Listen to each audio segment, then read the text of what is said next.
बच्चों, I hope आप सभी लोग सेफ होंगे। बच्चों, आज हम लोग अपना क्रैश कोर्स का नेक्स्ट लेक्चर करने जा रहे हैं, ठीक है ना। और प्रीवियस लेक्चर में हमने इक्वेशंस वगैरह पे काम कर लिया था, हमने डिस्कशन कर लिया था बहुत कुछ। तो आज हम लोग जो है बेसिकली टाइम पीरियड से बात करेंगे, स्प्रिंग पेंडुलम या फिर सिंपल पेंडुलम के ऊपर बात करेंगे। और बहुत सारा टेक्निक में आपको बताऊंगा, बहुत सारे ट्रिक्स बताऊंगा आपको किस तरह से हम जो है टाइम पीरियड कैलकुलेट करते हैं, ठीक है ना, without wasting too much time. और इससे पहले कि हम लोग टाइम पीरियड्स पे आए, थोड़ा सा ना हम लोग पोटेंशियल एनर्जी के बारे में डिस्कस कर लेते हैं, बिकॉज पोटेंशियल एनर्जी हमारा रह गया था बच्चा प्रीवियस वाले लेक्चर में, ठीक है ना। तो देखिएगा, जैसा कि आप लोग को दिख भी रहा होगा बोर्ड के ऊपर, ठीक है ना, कि अगेन हमने एक लीनियर सिंपल हार्मोनिक मोशंस का जो है वो फिगर जो है वो प्लॉट करा है, जिसमें एक पार्टिकल है जो कि linear simple harmonic motion perform कर रहा है, ठीक है ना। इसमें बच्चा क्या है कि आप समझ लोगे इस चीज को, क्योंकि हम लोग जो रीस्टोरिंग फोर्स बोलते हैं, जो कि रूट कॉज है आपका एसएचएम का, ठीक है ना। तो ध्यान रखना इस चीज को बच्चा कि इन जनरल कहने का मतलब समझ लो कि 99% केसेस में जो फोर्स और 99% केसेस में जो रीस्टोरिंग फोर्स रिस्पॉन्सिबल होता है ऑक्सीलेशन के लिए, सिंपल हार्मोनिक ऑक्सीलेशन के लिए, वो कंजर्वेटिव नेचर का होता है, ठीक है ना, कंजर्वेटिव नेचर का होता है, ठीक है। बहुत कम ही ऐसे केसेस हैं जहां पे जो है दूसरे नेचर के फोर्सेस भी जो हैं वो आपका एसएचएम में कंट्रीब्यूट करते हैं, या जिनकी वजह से ऑक्सीलेशन पॉसिबल होता है, ठीक है ना। अदरवाइज जैसा कि मैंने आपको बताया कि 99% सिचुएशंस में एसएचएम जो है वो आपका रीस्टोरिंग फोर्स के रूप में कंजर्वेटिव फोर्स के द्वारा ही परफॉर्म होता है, ठीक है। तो मैंने कहा कि जैसा कि आपको दिख रहा होगा कि अगर मान लो कि मीन पोजीशन से पार्टिकल जो है एक्स डिस्प्लेस होता है, तो डेफिनेटली रीस्टोरिंग फोर्स डेवलप होगा, जिसमें टेंडेंसी होगा पार्टिकल को वापस खींच के उसी पोजीशन पे पहुंचाने का, ठीक है ना। बिकॉज जैसा कि मैंने बताया है कि रीस्टोरिंग फोर्स जो है वो ऑलवेज डायरेक्टेड होता है टुवर्ड्स द मीन पोजीशन। अब मैंने यहां पे क्या कहा बच्चा कि अगर ये रीस्टोरिंग फोर्स कंजर्वेटिव नेचर का है, जो कि मैंने कहा कि ऑलमोस्ट केसेस में ऐसा होता है, अगर ये रीस्टोरिंग फोर्स कंजर्वेटिव नेचर का है, तो डेफिनेटली कंजर्वेटिव फोर्स के लिए हम लोग एक रिजल्ट यूज करते हैं, कंजर्वेटिव फोर्स के लिए हम लोग वर्ड यूज करते हैं, या यूं कहें कि कंजर्वेटिव फोर्स को हम लोग एक्सप्रेस करते हैं in terms of the negative of the potential energy gradient, या फिर नॉर्मली हम लोग यूज कर सकते हैं माइनस du अपॉन क्या आपका dx, minus du upon dx। ध्यान रखना, ये रिजल्ट हम तभी यूज कर सकते हैं जब हमें ये प्रायर इंफॉर्मेशन हो उस रीस्टोरिंग फोर्स के बारे में कि वो कंजर्वेटिव नेचर का है, तो हम उस कंजर्वेटिव फोर्स को, उस रीस्टोरिंग फोर्स को माइनस du अपॉन dx से रिप्लेस कर सकते हैं, जहां पे u जो है वो पोटेंशियल एनर्जी है पार्टिकल का, और x जो है उसका डिस्प्लेसमेंट है या पोजीशन कह लो, ठीक है ना। अब मेरी बात ध्यान से सुनना बच्चा, मैंने कहा कि जैसा कि हम लोग जानते हैं कि जो मीन पोजीशन है, मीन पोजीशन के ऊपर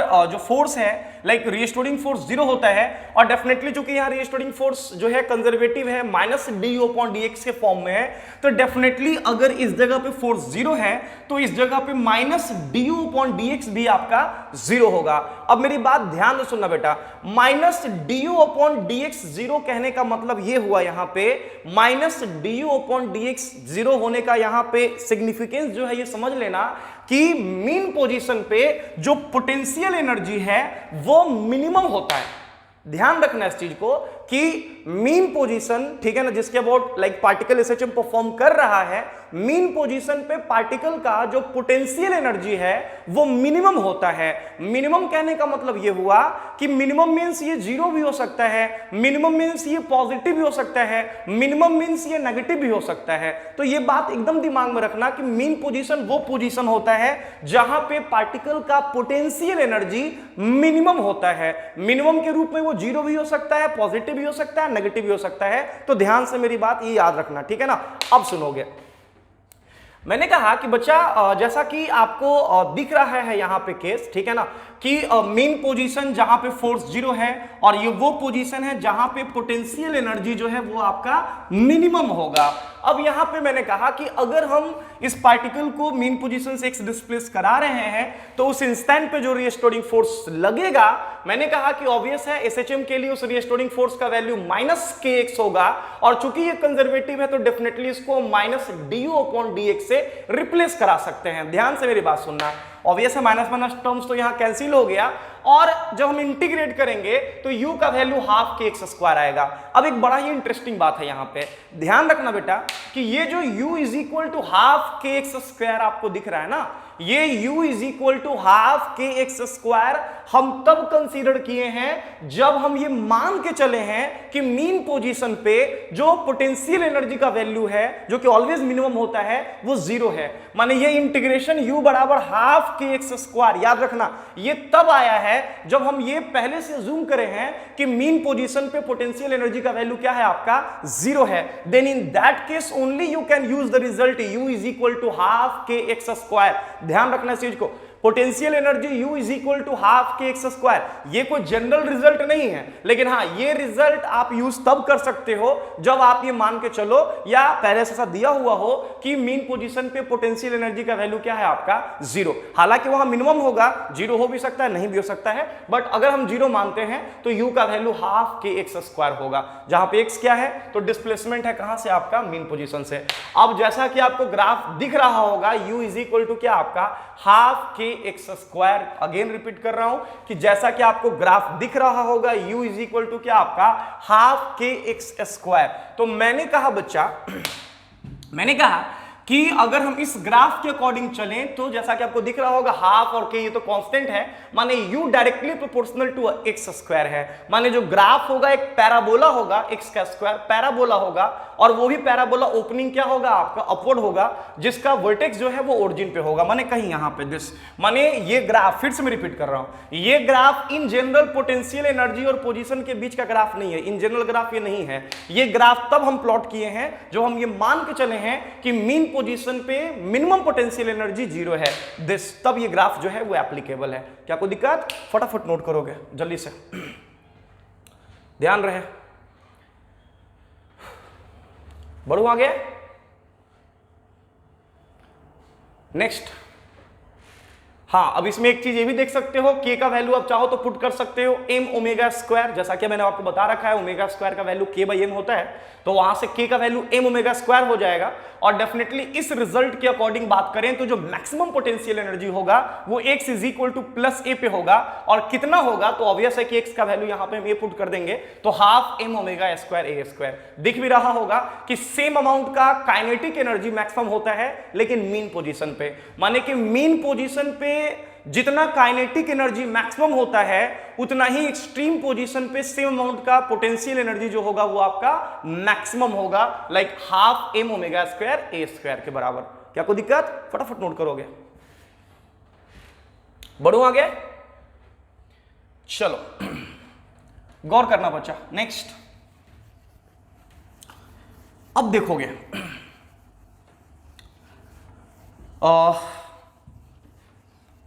मैंने कहा कि ठीक है ये सब तो सही है।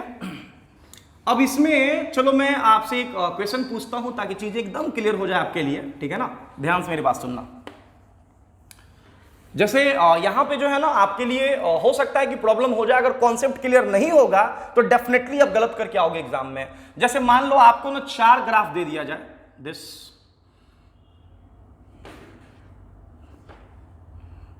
एकदम ध्यान देना बच्चा, ठीक है ना?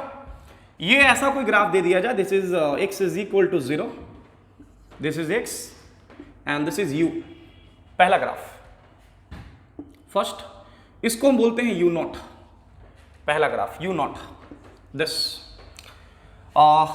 एक दूसरा ग्राफ दे रहे हैं हम, ठीक है ना? एकदम ध्यान से रिप्लाई करना है, ऐसा नहीं, ठीक है? एक दूसरा ग्राफ हम दे रहे हैं आपका, लाइक दिस, ये x और ये u, ये है x नॉट और ये है u नॉट, दिस, ये वाला, ठीक है ना? और एक तीसरा ग्राफ दे रहे हैं, थर्ड नंबर, ये x, ये u और ये आपका x नॉट, दिस। तो ये 3 मैंने ग्राफ आपको दिया है, ये सेकेंड, ये थर्ड और चौथा ऑप्शन देते हैं, लाइक कुछ ऐसा। देखोगे ध्यान से,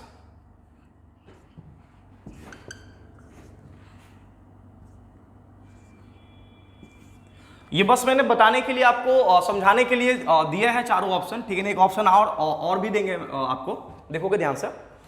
ऐसा भी दिस, ठीक है, ये आपका x और ये आपका u दिस। तो ये चार ग्राफ मैंने आपको दे रखा है और ये 4th नंबर ग्राफ है, ठीक है ना। अब अगर मैं आपसे कह दूं, ठीक है ना, अगर मैं आपसे कह दूं, ठीक है, एक पांचवा ऑप्शन भी दे देते हैं आप लोग के लिए, ऑल ऑफ दिस। एक पांचवा ऑप्शन भी मैं दे रहा हूं, ऑल ऑफ दिस, ठीक है ना। ये मान के चलो ये चार ग्राफ जो है वो दिया हुआ है, इसके अलावा पांचवा ऑप्शन ऑल ऑफ दिस है, ठीक है ना। तो मैंने कहा कि बच्चा अगर ऐसे ग्राफ आपको दिख जाए और आपसे बोला जाए या क्वेश्चन पूछा जाए कि इसमें से कौन सा पोटेंशियल एनर्जी डायग्राम जो है वो किसी पार्टिकल के लाइक सिंपल हार्मोनिक ऑक्सीलेशन को रिप्रेजेंट कर रहा है, ठीक है ना। लाइक कौन सा पोटेंशियल एनर्जी डायग्राम जो है वो सिंपल हार्मोनिक ऑक्सीलेशन को लाइक रिप्रेजेंट कर रहा है। तो ऑब्वियस है, अगर आप रट के रहोगे पहले से कि हाँ ये पोटेंशियल एनर्जी और पोजीशन के बीच में ग्राफ तो ऐसा हम लोग जानते हैं, याद किए थे, तो डेफिनेटली आप इसको टिक मार के आओगे और आपको लगेगा कि ये ऑप्शन जो है वो सही है, ठीक है। ध्यान रखना बेटा, ये ऑप्शन तब सही है ना जब हम ये मान के चलेंगे कि जो मीन पोजीशन है that is x is equal to 0, जो मीन पोजीशन है वहां पे पोटेंशियल एनर्जी मिनिमम 0 के इक्वल है। ये तभी एप्लीकेबल है, सब जगह पे ये जनरल केस थोड़ी है कि आप टिक मार दोगे, ठीक है ना। तो ध्यान रखना इस चीज को। लाइक मैंने कहा कि इसमें चारों ऑप्शन सही है, ठीक है ना, ये चारों पॉसिबल है, ठीक है। कहोगे सर वो कैसे, तो भाई ये भी पॉसिबल है, इसमें भी कोई दिक्कत नहीं है, ये भी ऑप्शन सही हो सकता है। यहां पे क्या हो रहा है कि मीन पोजीशन तो x इज इक्वल टू 0 ही है, बिकॉज इस जगह पे अगर आप टेंजेंट ड्रॉ करते हो तो डेफिनेटली यहां पे du upon dx that is slope of the tangent 0 है, फोर्स यहां पे 0 है, लेकिन जो मिनिमम पोटेंशियल एनर्जी है यहां पे वो 0 के इक्वल नहीं है, u0 के इक्वल है, तो ये भी पॉसिबल है। अब कहोगे सर ये कैसे पॉसिबल है, तो बेटा इस केस में आपको समझना होगा कि इस केस में जो मीन पोजीशन है वो ओरिजिन नहीं। अरे यार ये जरूरी थोड़ी है कि हर एक जगह पे जो ऑक्सीलेशन है वो x बराबर 0 के अबाउट ही होगा, ऐसा कोई जरूरी थोड़ी है। लाइक किसी भी पार्टिकल का जो ऑक्सीलेशन है, सिंपल हार्मोनिक ऑक्सीलेशन, वो किसी भी पॉइंट के अबाउट हो सकता है। कोई भी पॉइंट ऐसा हो सकता है जहां पे नेट फोर्स 0 हो और वो मीन पोजीशन के रूप में हो। वो तो हमने कैलकुलेशन को थोड़ा कम करने के लिए, कैलकुलेशन या जो रिजल्ट है उसको थोड़ा अच्छा दिखाने के लिए हम ओरिजिन को मान के चलते हैं मीन पोजीशन। ऐसा जरूरी बिल्कुल भी नहीं कि मीन पोजीशन हमेशा ओरिजिन ही होगा। तो इस केस में हुआ क्या है कि पहला बात तो कि ओरिजिन यहां मीन पोजीशन है ही नहीं। यहां मीन पोजीशन कौन है बेटा, x0 है, बिकॉज अगर आप यहां टेंजेंट ड्रॉ करते हो तो इस जगह पे du अपॉन dx 0 होगा और यहां पे भी जो पोटेंशियल एनर्जी मिनिमम है वो 0 नहीं है, u0 है। माने यहां पे दोनों केस है। पहला तो कि ओरिजिन जो है वो मीन पोजीशन नहीं है, मीन पोजीशन x0 है, बिकॉज यहां पे टेंजेंट ड्रॉ करेंगे तो du अपॉन dx 0 माने फोर्स 0 यहां पे हो रहा है। और साथ ही साथ यहां जो पोटेंशियल एनर्जी है वो मिनिमम के रूप में 0 नहीं है, u0 के इक्वल है। तो ये भी ऑप्शन पॉसिबल है, ध्यान रखना। आप कहोगे सर ये तीसरा ऑप्शन के बारे में क्या ख्याल है, तो बेटा तीसरा ऑप्शन भी सही है। तीसरा ऑप्शन में क्या है कि जो मीन पोजीशन है वो x0 है, x0 यहां पे फोर्स 0 है, बिकॉज टेंजेंट ड्रॉ करोगे तो यहां du अपॉन dx 0 होगा। हां यहां पे मीन पोजीशन x0 है और मिनिमम पोटेंशियल एनर्जी के रूप में यहां पे क्या है आपका 0 है। तो ध्यान से इस बात को समझना कि ये ग्राफ को जनरल ग्राफ नहीं है पोटेंशियल एनर्जी और पोजीशन के बीच में, जो कि एसएचएम को रिप्रेजेंट करता है। पोटेंशियल एनर्जी में बहुत केयरफुल आपको रहना है कि पोटेंशियल एनर्जी जब भी हम एसएचएम में देखते हैं तो एट द मीन पोजीशन, ठीक है ना, एट द मीन पोजीशन जिसको हम लोग स्टेबल इक्विलिब्रियम पोजीशन भी कहते हैं, जो पोटेंशियल एनर्जी होता है वो मिनिमम होता है, जो कि 0 हो भी सकता है नहीं भी हो सकता है। क्या कोई दिक्कत, फटाफट नोट कर लोगे, फास्ट जल्दी करोगे। नेक्स्ट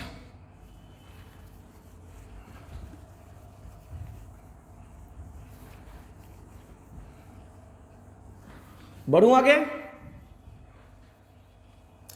चलिए अब ना एक क्वेश्चन मैं आपको दे रहा हूं, ठीक है ना, बना के दिखाओगे फटाफट, ठीक है ना। एक दो क्वेश्चन हम लोग इस पे कर लेते हैं पोटेंशियल एनर्जी पे। तो एक क्वेश्चन दे रहा हूं कि एक पार्टिकल है, बड़ा ही फेमस सवाल है, ठीक है ना। ऐसे क्वेश्चंस कभी भी आपके एग्जाम में आ सकते हैं, तो ध्यान रखना, वेरी वेरी इंपॉर्टेंट, ठीक है ना। एक सवाल है, चूंकि लिखवा नहीं सकती, इतना टाइम नहीं है हमारे पास। तो क्वेश्चन है कि एक पार्टिकल है जो कि एक्स एक्सिस के अलोंग जो है वो लाइक सिंपल हार्मोनिकली ऑक्सीलेट कर रहा है, ठीक है ना, या बोल सकते हो ऑक्सीलेट कर रहा है। तो एक पार्टिकल है जो कि एक्स एक्सिस के लॉन्ग जो है वो ऑक्सीलेट कर रहा है with the potential energy as a function of its position, like potential energy जो है वो पोजीशन का फंक्शन दिया हुआ है, u is equal to u naught of 1 minus cos alpha x. ध्यान देना बच्चा, u is equal to u naught of 1 minus cos alpha x. कहोगे सर पहला बात तो ये बताइए कि u क्या है, तो u यहां पे पोटेंशियल एनर्जी है as a function of x, x पे डिपेंडेंट पोटेंशियल एनर्जी। कहोगे सर u नॉट क्या है, तो ध्यान रखना कि u नॉट और अल्फा जो है, लाइक हेयर लिख देता हूं, here u naught and alpha are, here u naught and alpha are like positive constant.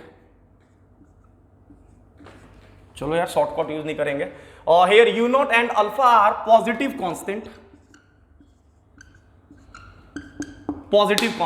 अब सुनना, सवाल है कि अगर u naught और अल्फा जो है अगर पॉजिटिव कांस्टेंट हो तो आपको बताना है कि time period of oscillation find t, माने कि टाइम पीरियड ऑफ ऑक्सीलेशन बताना है पार्टिकल का कितना होगा, जबकि पोटेंशियल एनर्जी जो फंक्शन ऑफ एक्स दिया हुआ है u is equal to u naught of 1 minus cos alpha x. क्या कोई दिक्कत? अब मेरी बात ध्यान से सुनना बच्चा और गौर करना। सबसे पहला बात ये कि जो पोटेंशियल एनर्जी बेटा यहां दिया हुआ है u is equal to u naught of 1 minus cos alpha x, ठीक है ना। मैंने कहा कि इस पोटेंशियल एनर्जी का यूज करके सबसे पहला हम काम करते हैं कि पहले तो हम फोर्स निकाल लेते हैं, ठीक है ना। बिकॉज अगर ये पोटेंशियल एनर्जी दिया है तो पोटेंशियल एनर्जी वर्ड का एग्जिस्टेंस ही तब है जब फोर्स कंजर्वेटिव होगा। अगर कहीं पे भी आपको पोटेंशियल एनर्जी वर्ड का जिक्र होता है, कहीं पे भी अगर आपको पोटेंशियल एनर्जी वर्ड सुनाई देता है, तो समझ लेना उसके पीछे जो फोर्स होगा, उसके पीछे जो फोर्स वाला मैकेनिज्म होगा वो कंजर्वेटिव फोर्स होगा, ठीक है ना। तो मैंने कहा कि बच्चा इस केस में आप आराम से फोर्स निकाल सकते हो, बिकॉज हम लोग जान रहे हैं रिजल्ट कंजर्वेटिव फोर्स के केस में लाइक हम लोग डिफाइन करते हैं फोर्स को, जैसा कि मैंने आपको बताया, माइनस डी यू अपॉन क्या आपका dx। क्या कोई दिक्कत? अगर हम इसका यूज करते हैं minus d u upon dx का यूज करते हैं तो रिजल्ट आप देख लेना, माइनस तो पहला की बाहर रह जाएगा, ठीक है ना। अगर मैं बात करूं तो माइनस तो आपका पहले ही बाहर है, देखोगे ध्यान से, like f is equal to minus d u upon d x is equal to, minus तो आपका पहले ही बाहर है। अब देखना, मैंने कहा कि यू नॉट भी कांस्टेंट है तो बाहर ही कर देते हैं, माइनस यू नॉट को बाहर कर लेते हैं। अंदर देखना, 1 एक कांस्टेंट है जिसका डेरिवेटिव 0 हो जाएगा, फिर साइन लगेगा आपका माइनस। अब आते हैं कॉस, तो बेटा कॉस का डेरिवेटिव पता होगा आप लोग को, माइनस साइन होता है, माइनस साइन, ठीक है ना। और x से जितना मल्टीप्लाई है वो आकर के बाहर मल्टीप्लाई हो जाएगा, माने कि माइनस माइनस ये टर्म हो जाएगा प्लस, अल्फा बाहर मल्टीप्लाई होगा और कॉस कन्वर्ट होगा किसमें आपका साइन में, कॉस कन्वर्ट हो जाएगा साइन में, माने साइन अल्फा एक्स। लिख सकते हो क्या? Sine alpha x. क्या कोई दिक्कत? चाहो तो इसको थोड़ा सा और आगे बढ़ा दो, माने restoring force, it implies that F is equal to minus sign के साथ u नॉट इंटू अल्फा और ऑफ हो जाएगा आपका साइन अल्फा एक्स। क्या कोई दिक्कत? अब मेरी बात ध्यान से सुनना बच्चा। कहोगे सर ये जो फोर्स आया है, ये फोर्स तो सर माइनस के एक्स के फॉर्म में नहीं दिख रहा है, माइनस के एक्स के फॉर्म में तो सर ये फोर्स है ही नहीं। तो जब माइनस के एक्स के फॉर्म में सर ये फोर्स है ही नहीं, तो फिर यहां पे सर सिंपल हार्मोनिक ऑक्सीलेशन होगा कैसा? तो जैसा कि मैंने आपको प्रीवियस लेक्चर में ही बता दिया है कि हम लोग जिस एसएचएम के बारे में स्टडी कर रहे हैं उसमें जितने भी डिस्प्लेसमेंट्स या भी जो भी एम्पलीट्यूड्स वगैरह होता है वो बाकी डायमेंशंस के कंपैरिजन में बहुत छोटा होता है। हम लोग स्मॉल एम्पलीट्यूड ऑक्सीलेशंस के बारे में बात कर रहे हैं। तो जब एम्पलीट्यूड ही बहुत छोटा है तो डेफिनेटली एम्पलीट्यूड के अलावा जितना भी डिस्प्लेसमेंट होगा, जितने भी डिस्प्लेसमेंट्स होंगे वो सारा का सारा क्या होगा आपका? बहुत छोटा होगा। तो मैंने कहा कि जो टर्म आपको दिख रहा है ना एक्स, ये एक्स एक्चुअली में बहुत छोटा है, बहुत स्मॉल है, तो डेफिनेटली ओवरऑल ये जो एंगल आपको दिख रहा है ना बेटा, ये एंगल बहुत छोटा होगा, बिकॉज एक्स बहुत छोटा है। तो मैंने कहा कि जैसा कि आप लोग पढ़े होंगे, जानते होंगे, नहीं जानते तो कोई दिक्कत नहीं है, कि अगर मान लो एक छोटा सा बात है यहां पे जान लो, बढ़िया रहेगा, कि if theta is so small, if theta is so small, ठीक है ना, देन ध्यान रखना कि साइन थीटा जो होता है बेटा, अगर थीटा बहुत छोटा हो तो साइन थीटा अप्रोक्सीमेटली थीटा के इक्वल होता है, ठीक है ना।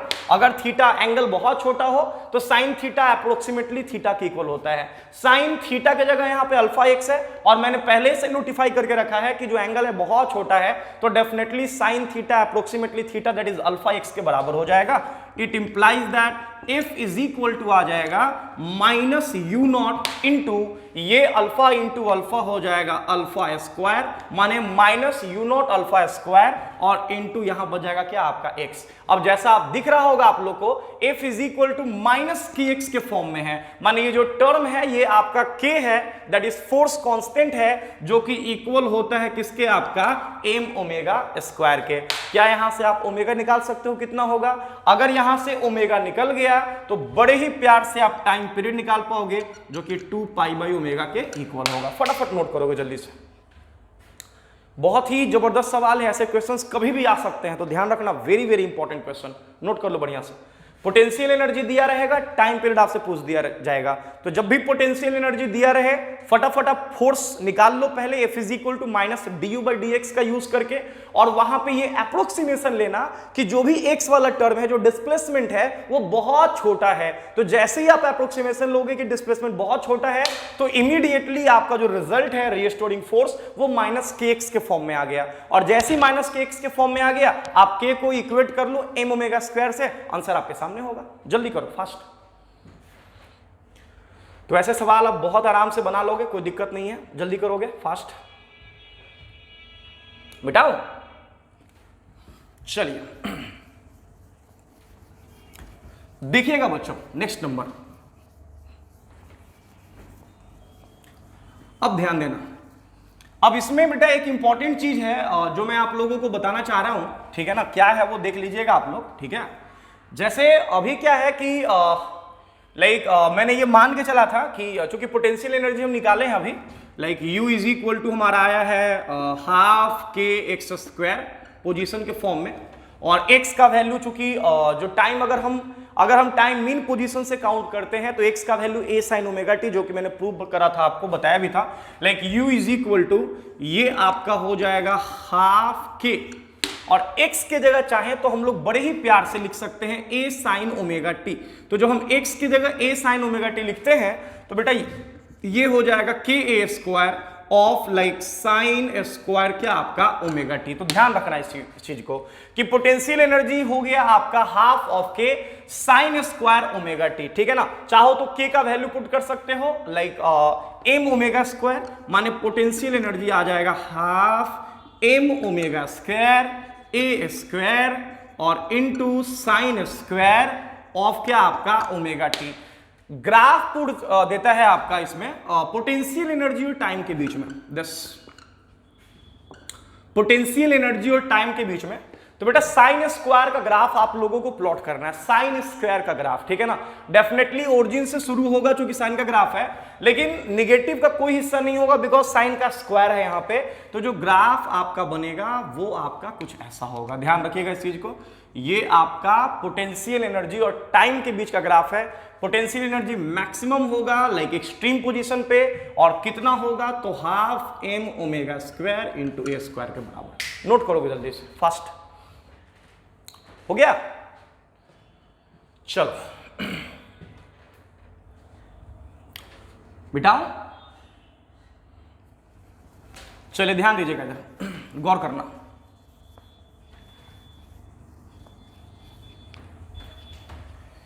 अब ना इसमें दो चीज मैं आप लोगों को बता रहा हूं, बड़ा ही जबरदस्त ग्राफ है और बहुत बार ये क्वेश्चन डायरेक्ट एग्जाम में आया है, डायरेक्ट एग्जाम में आया है, तो ध्यान रखना, वेरी वेरी वेरी इंपॉर्टेंट। देखोगे क्या है बच्चा, मैंने कहा कि इसमें है ये कि अगर हम टाइम का काउंटिंग मीन पोजीशन से करते हैं तो डेफिनेटली जो डिस्प्लेसमेंट का इक्वेशन होगा वो होगा x इज इक्वल टू क्या आपका a sin ओमेगा टी। तो मैंने कहा कि चलो ठीक है, वो तो सही है।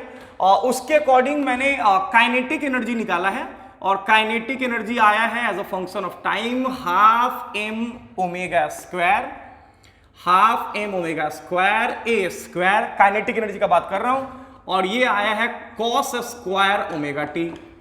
जब हम बात करते हैं पोटेंशियल एनर्जी का, तो अगर हम मान के चलें कि पोटेंशियल एनर्जी मिनिमम 0 है लाइक मीन पोजीशन पे, तो ये आया है half m omega square a square, और ये आया है साइन स्क्वायर ओमेगा टी।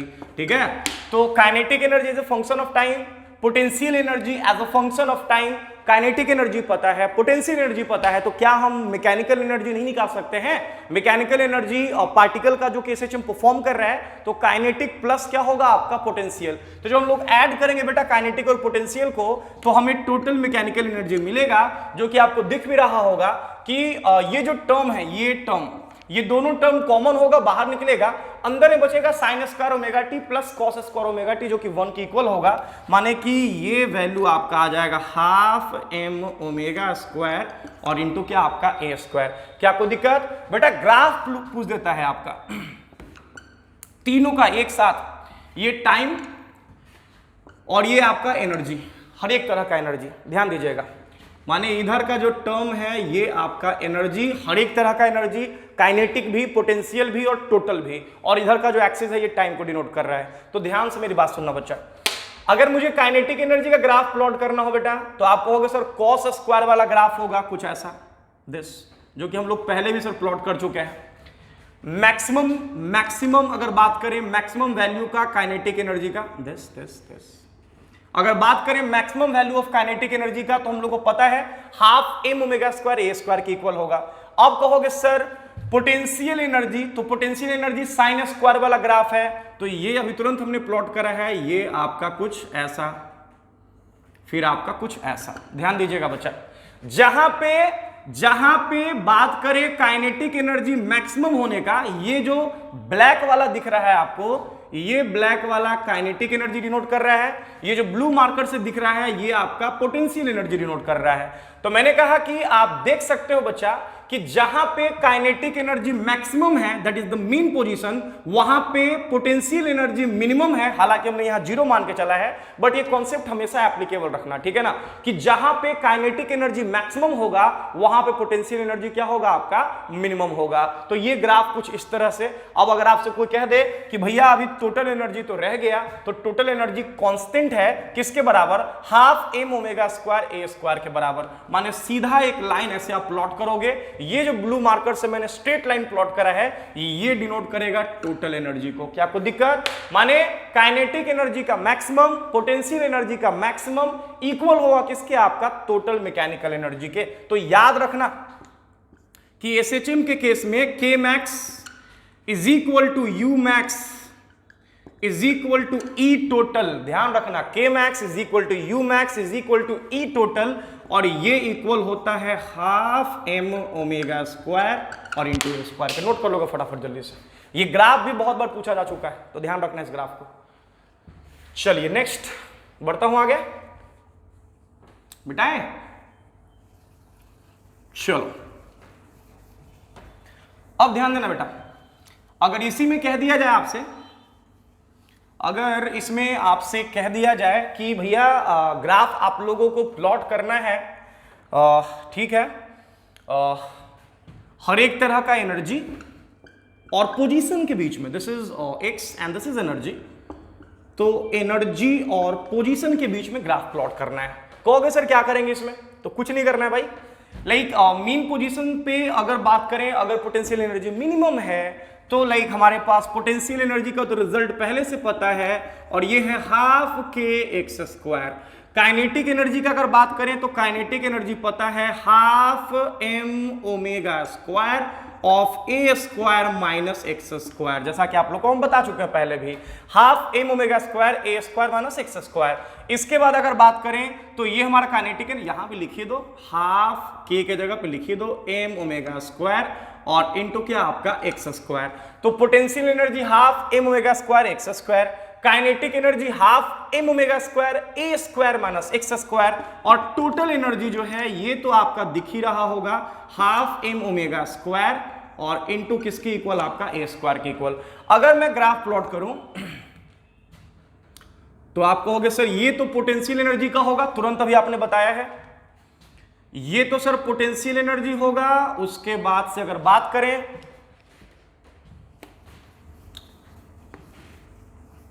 ध्यान देना, ये आपका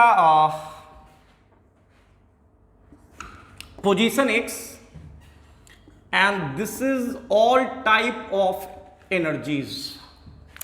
तो पहला हम प्लॉट कर लेते हैं पोटेंशियल एनर्जी जो कि पैराबोला होगा ओपनिंग अपवर्ड, माने कुछ ऐसा दिस, ये हो जाएगा amplitude position x is equal to plus a and this is x is equal to क्या आपका माइनस ए। ध्यान देना बच्चा, मैंने कहा कि ये आपका सिचुएशन बना, ठीक है ना, लाइक पैराबोला ओपनिंग अपवर्ड। तो हम जाते हैं काइनेटिक एनर्जी जो कि मैंने आपको बता रखा है एक पैराबोला होता है ओपनिंग डाउनवर्ड होता है, ठीक है ना, माने ये ग्राफ जो है वो आपका कुछ ऐसा ऐसा दस, ठीक है ना, कहीं यहां पे इसका वर्टेक्स होगा, थोड़ा सा बढ़िया से प्लॉट कर लेना भाई, बहुत इंपॉर्टेंट ग्राफ है तो उसको ध्यान रखना दिस। हाँ ये आपका, तो ये जो ब्लू मार्कर से मैंने लिखा है ना ये आपका हो गया पोटेंशियल एनर्जी, ये वाला आपका हो गया काइनेटिक एनर्जी। अब कहोगे सर टोटल मैकेनिकल एनर्जी कितना, तो एक कांस्टेंट लाइन होगा कुछ इस तरह से, ठीक है ना, माने कि ये जो लाइन आपको दिख रहा है ये आपका हो जाएगा टोटल एनर्जी, ठीक है। तो ये हर एक तरह का एनर्जी और पोजीशन के बीच में मैंने ग्राफ प्लॉट करा है। क्या कोई दिक्कत, बस इतना चीज आप दिमाग में रखो। अब हम लोग जा रहे हैं सीधा, ठीक है ना, इतने से आई डोंट थिंक कोई क्वेश्चन आपका स्किप करने वाला है, कोई सा भी क्वेश्चन अटेम्प्ट करो आराम से सिस्टम का बनने वाला है अभी, ठीक है ना। अभी हम लोग तुरंत स्प्रिंग पेंडुलम और सिंपल पेंडुलम डिस्कस करेंगे एंड देन आफ्टर आप फ्री हो जाके कोई भी क्वेश्चन अटेम्प्ट करो, सारे क्वेश्चंस बनेंगे आपसे, ठीक है ना। चलो बढ़ते हैं आगे।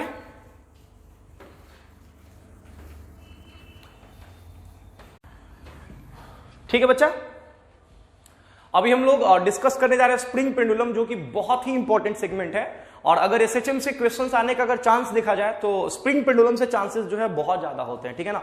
बहुत सारे टेक्निक्स मैं आपको यहां बताऊंगा किस तरह से हम लोग टाइम पीरियड निकालते हैं स्प्रिंग पेंडुलम का, तो एकदम कॉन्सेंट्रेट होकर के वीडियो वॉच करो आप लोग, ठीक है ना, ध्यान देना बच्चा। पहले तो आप समझ लेना कि जो स्प्रिंग पेंडुलम जो है वो बेसिकली उसका जो कॉम्पोजिशन है आप समझ लो इस तरह से दिस, लाइक मैंने एक स्प्रिंग जो है ऑब्वियस आइडियल स्प्रिंग हमने कंसिडर करा है दिस दिस। मैंने कहा कि एक आइडियल स्प्रिंग है हमारे पास, और इस आइडियल स्प्रिंग का जो स्प्रिंग कांस्टेंट है वो आपका के है, और जिसको मैंने एक लाइक वॉल के थ्रू मैंने यहां पे जो है वो लाइक बांध दिया है, और जो एक एंड है स्प्रिंग का वो एक ब्लॉक से कनेक्टेड है जिसका मास जो है वो आपका m है। गौर से मेरी बात सुनना बच्चा, ध्यान देना। मैंने कहा कि जो सरफेस है जहां पे स्प्रिंग को मैंने प्लेस करा है ये सरफेस जो है वो स्मूथ है, माने किसी तरह का कोई फ्रिक्शन अवेलेबल नहीं है यहाँ पे, ठीक है ना, माने कि स्मूथ हॉरिजॉन्टल सरफेस के ऊपर मैंने इस ब्लॉक को प्लेस कर दिया, ठीक है।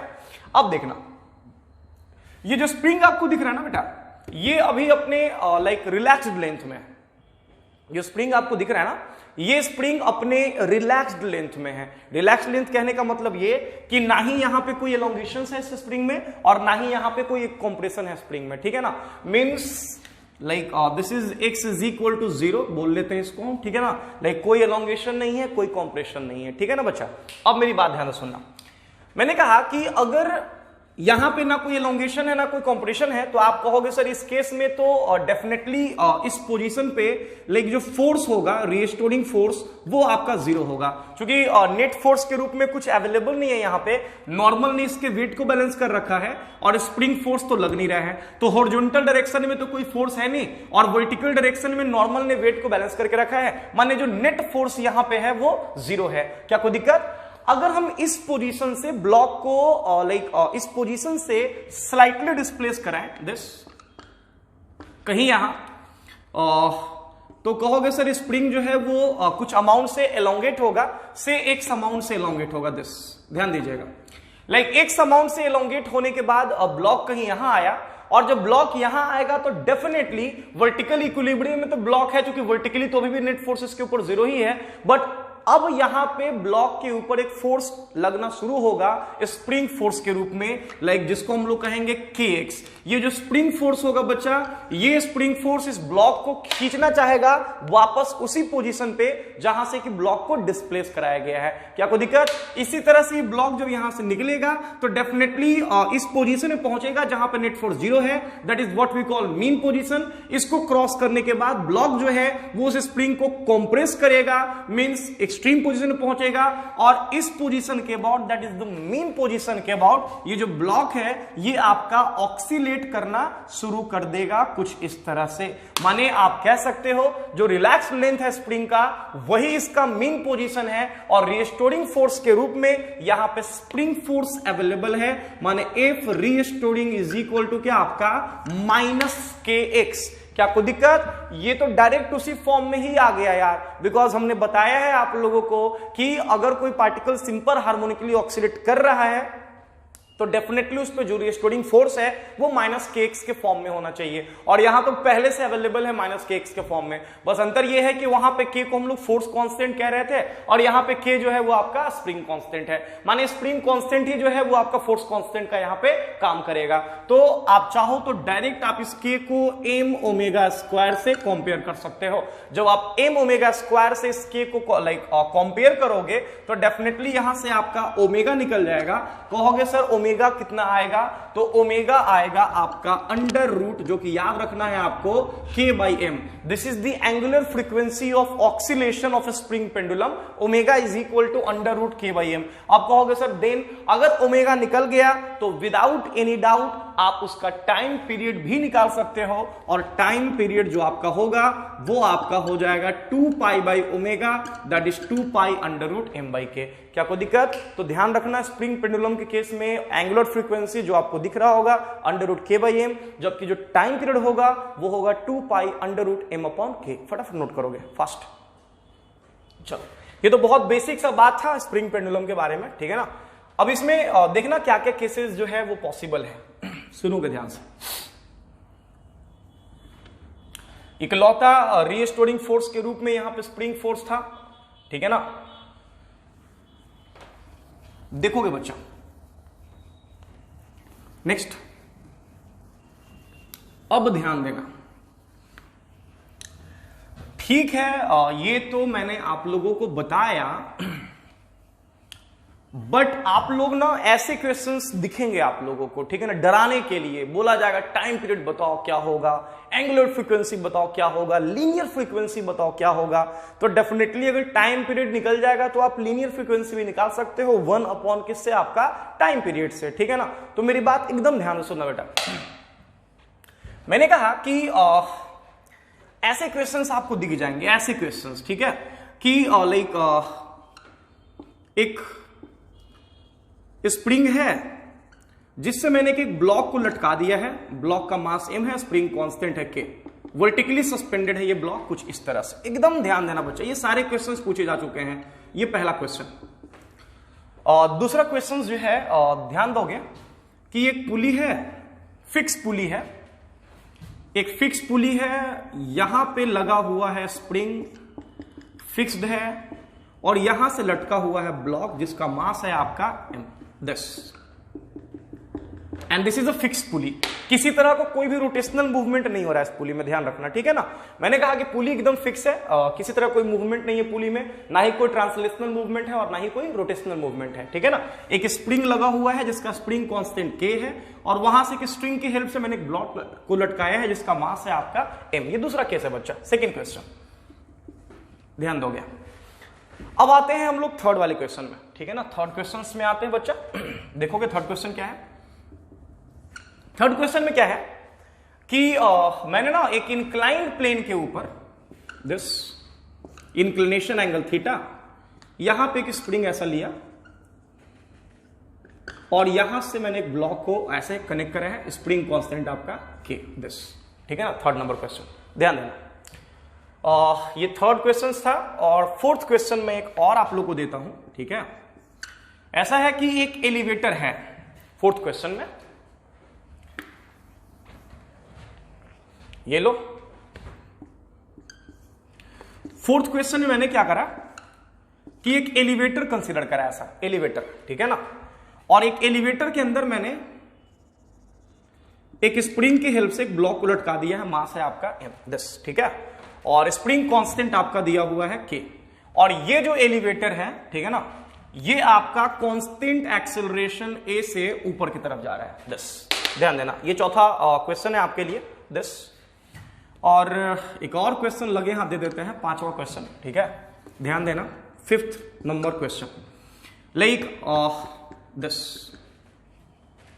मैंने कहा कि एक फ्लूइड जो है लिक्विड के फॉर्म में, यहां पे ऑयल हो सकता है, वाटर भी हो सकता है, और इसके अंदर मैंने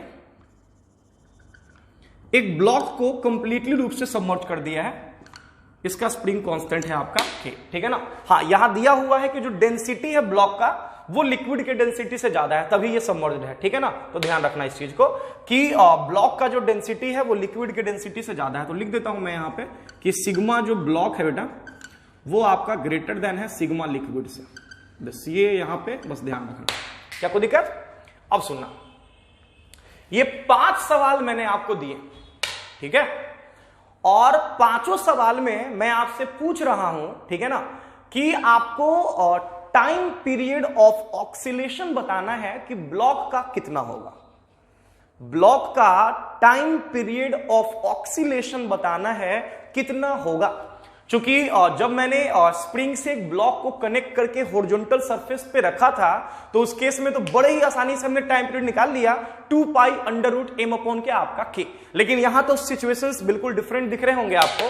पहले केस में मैंने एक स्प्रिंग की हेल्प से ब्लॉक को लटका दिया है कुछ इस तरह से, दूसरे केस में एक पुली की हेल्प से, पुली का जो एक साइड है स्प्रिंग से कनेक्टेड है और दूसरे साइड से हमने ब्लॉक को लटका दिया कुछ इस तरह से, ठीक है। तीसरे केस में मैंने क्या करा बच्चा कि एक इंक्लाइंड प्लेन के ऊपर, स्मूथ इंक्लाइंड प्लेन के ऊपर एक स्प्रिंग डाला है और स्प्रिंग के एक एंड से ब्लॉक को कनेक्ट कर दिया है, और यहां पूछ रहे हैं ऑक्सीलेशन टाइम पीरियड ब्लॉक का कितना होगा। चौथे केस में क्या किया कि एलिवेटर के अंदर एक स्प्रिंग के हेल्प से ब्लॉक को लटका दिया और एलिवेटर को ऊपर एक्सेलरेट करवा दिया, पूछा है ऑक्सीलेशन टाइम पीरियड कितना होगा।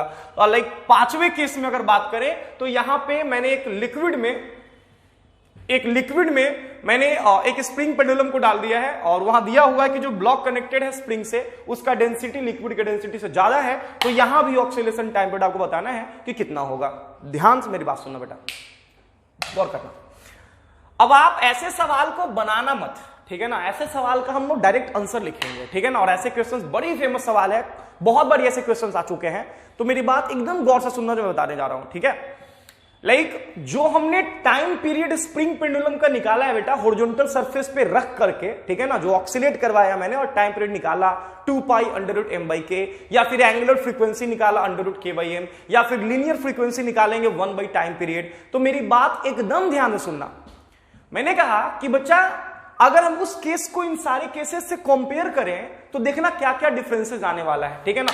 बच्चा डिफरेंस क्या है कि उस केस में रीस्टोरिंग फोर्स के रूप में स्प्रिंग फोर्स था, रीस्टोरिंग फोर्स के रूप में स्प्रिंग फोर्स था। मैंने कहा कि अगर आप गौर से इस वाले केस को देखो तो इस वाले केस में इस ब्लॉक पे 2 तरह का फोर्स लगने वाला है, एक तो उसका अपना खुद का वेट लगेगा और दूसरा लगेगा आपका स्प्रिंग फोर्स। ध्यान रखना बच्चा, यहां भी अगर ये ब्लॉक ऑक्सीलेट होगा तो उसके पीछे जो कॉज है वो वेट नहीं होगा, वेट कॉज नहीं हो सकता है, वहां पे जो कॉज होगा ब्लॉक को ऑक्सीलेट होने का वो होगा आपका स्प्रिंग फोर्स, बिकॉज यहां जो ब्लॉक का जो वेट है बेटा वो आपका नॉन रीस्टोरिंग नेचर का है। ध्यान रखना, यहां जो ब्लॉक का वेट है जो कि एक कांस्टेंट फोर्स है वो नॉन रीस्टोरिंग नेचर का है, पहला पॉइंट। दूसरा, अगर मैं यहां भी कंसीडर करूं बच्चा तो यहां भी अगर बात करें तो ब्लॉक पे अगर रीस्टोरिंग फोर्स के रूप में कोई फोर्स लगेगा तो वो स्प्रिंग फोर्स ही है, ब्लॉक का वेट जो है इसको ऑक्सीलेट नहीं कराएगा। यहां पे अगर कुछ चेंज हो रहा है तो वो चेंज हो रहा है स्प्रिंग फोर्स का डायरेक्शन। आप देख सकते हो यहां पे कि अगर ये ब्लॉक ऊपर नीचे ऑक्सीलेट हो रहा है तो अगर ये ब्लॉक अपने मीन पोजीशन से ऊपर जा रहा है तो जो स्प्रिंग फोर्स है उसने अपना डायरेक्शन क्या करा है आपका चेंज करा है, ठीक है ना। जब ये ब्लॉक अपने मीन पोजीशन से नीचे आ रहा है देन स्प्रिंग फोर्स ने अपने डायरेक्शन को क्या करा है आपका चेंज करा है। तो स्प्रिंग फोर्स बारी बारी से अपने डायरेक्शन को क्या कर रहा है आपका एडजस्ट कर रहा है। तो ध्यान रखना बच्चा यहां पे कि अगर मैं यहां बात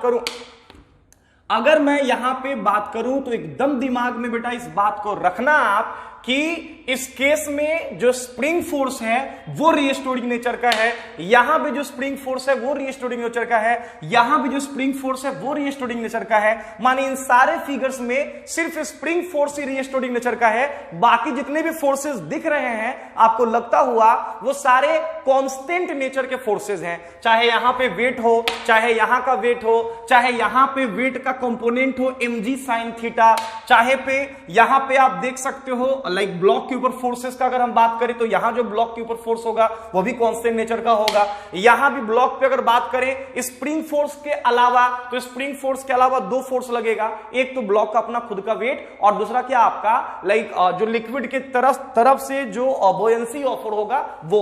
तो ध्यान रखना कि स्प्रिंग पेंडुलम के केस में अगर स्प्रिंग के ऊपर ब्लॉक के ऊपर स्प्रिंग फोर्स के अलावा चाहे जितने भी फोर्सेस लग जाएं, अगर वो फोर्स कांस्टेंट नेचर का है, नॉन रीस्टोरिंग नेचर का है, तो टाइम पीरियड पे कोई इफेक्ट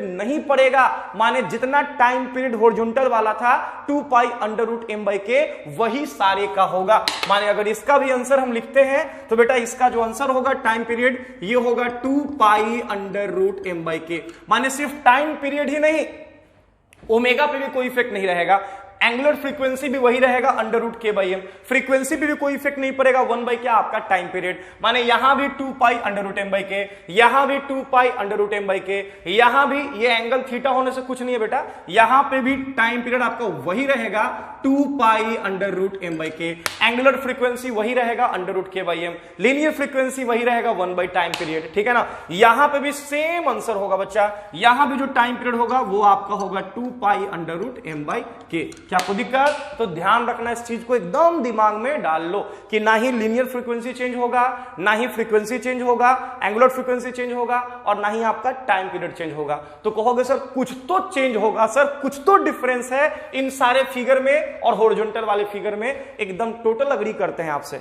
चेंज होगा, सिर्फ एक चीज चेंज होगा और वो होगा मीन पोजीशन।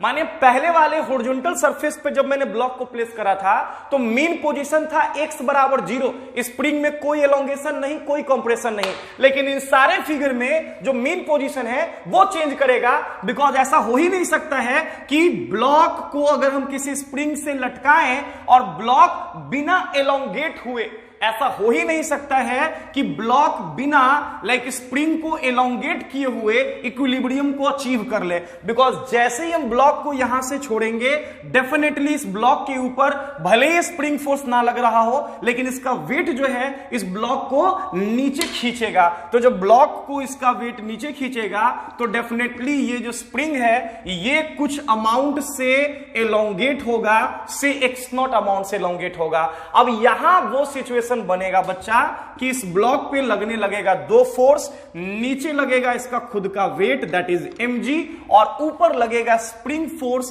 दैट इज क्या आपका kx0। मैंने कहा कि अगर ये इक्विलिब्रियम पोजीशन है तो ये वो पोजीशन होगा जहां पे kx0 इक्वल होगा किसके, आपका mg के।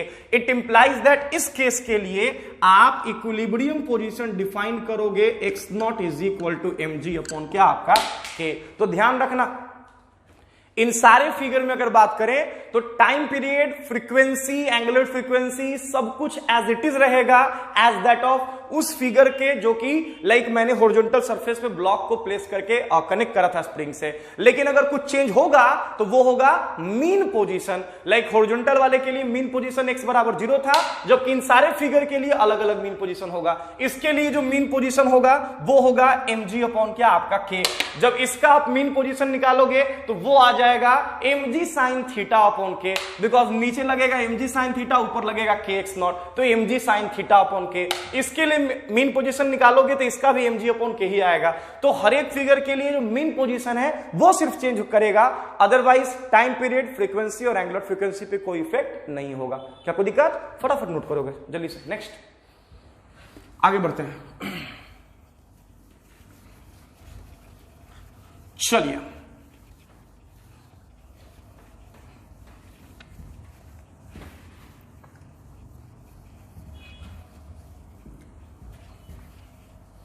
नेक्स्ट नंबर, अगर इसी में क्वेश्चन इस तरह से दिया जाए बच्चा कि मान लो हॉरिजॉन्टल सरफेस पे मैंने एक स्प्रिंग से एक ब्लॉक को कनेक्ट करा है, ब्लॉक का मास m है और एक स्मूथ हॉरिजॉन्टल सरफेस पे ऐसे डाला है, स्प्रिंग कांस्टेंट k। एकदम ध्यान देना, ये पहला केस। दूसरा केस, यहां पे भी आपका सेम स्प्रिंग है, सेम ब्लॉक है और इसको मैंने हॉरिजॉन्टल सरफेस पे ऐसे डाला है। ध्यान देना, मैंने कहा कि इस ब्लॉक के ऊपर ना बेटा मैंने चार्ज भी रख दिया है +q और यहां भी चार्ज रखा है आपका +q। ध्यान देना, ये दो अलग अलग केसेस हैं, 10 दो इंडिपेंडेंट केसेस हैं, अलग अलग केसेस हैं। यहां पे ये जो ब्लॉक है वो t0 टाइम पीरियड के साथ या t1 टाइम पीरियड के साथ ऑक्सीलेट कर रहा है। दिस ऑब्वियस है, इसका मीन पोजीशन x = 0 होगा और इसके अबाउट ये ऑक्सीलेट कर रहा है, ठीक है ना। ध्यान देना, मैंने क्या किया है कि दूसरे वाले केस में मैंने एक uniform horizontal electric field supply कर दिया। बड़ा फेमस सवाल है, कितनी बार क्वेश्चन आ चुका है, ठीक है ना। दूसरे वाले केस मैंने किया ये है कि एक यूनिफॉर्म हॉरिजॉन्टल इलेक्ट्रिक फील्ड मैंने सप्लाई कर दिया कुछ इस तरह से, ठीक है ना। और तब इसका जो टाइम पीरियड है वो आपका जो टाइम पीरियड ऑफ ऑक्सीलेशन है वो आपका t2 हो गया। माने पहले वाले केस में t1 है, दूसरे वाले केस में t2 है।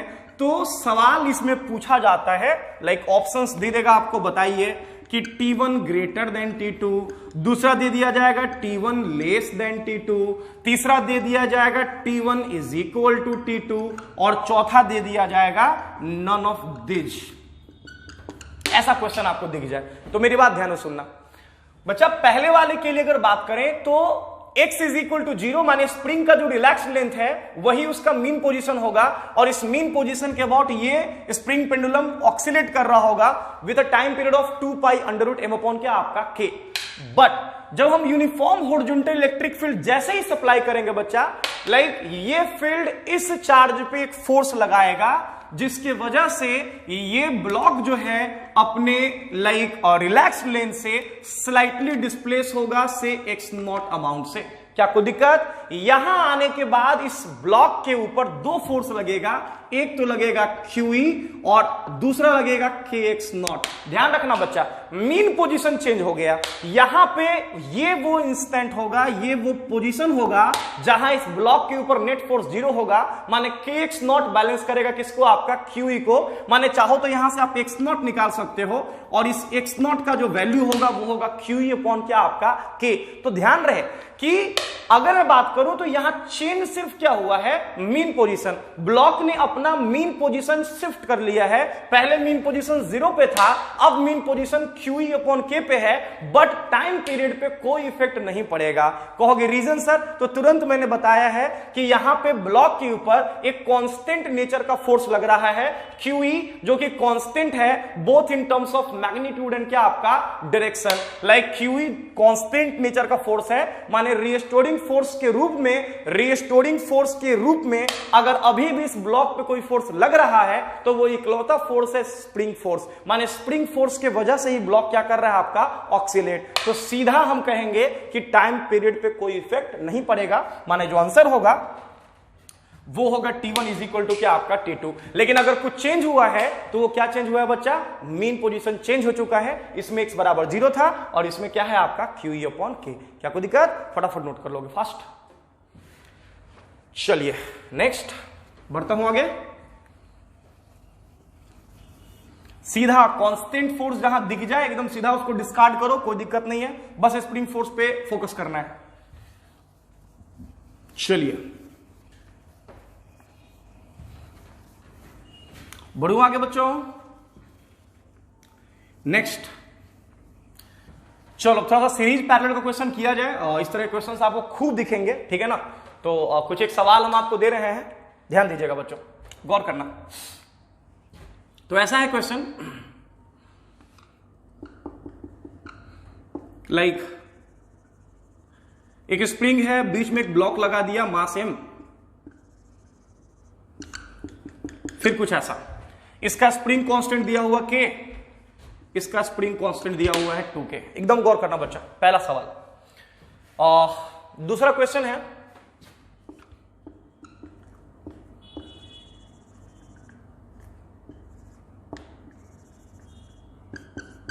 ब्लॉक मास m, ये स्प्रिंग कांस्टेंट इसका दिया हुआ है k, इसका दिया हुआ है 2k।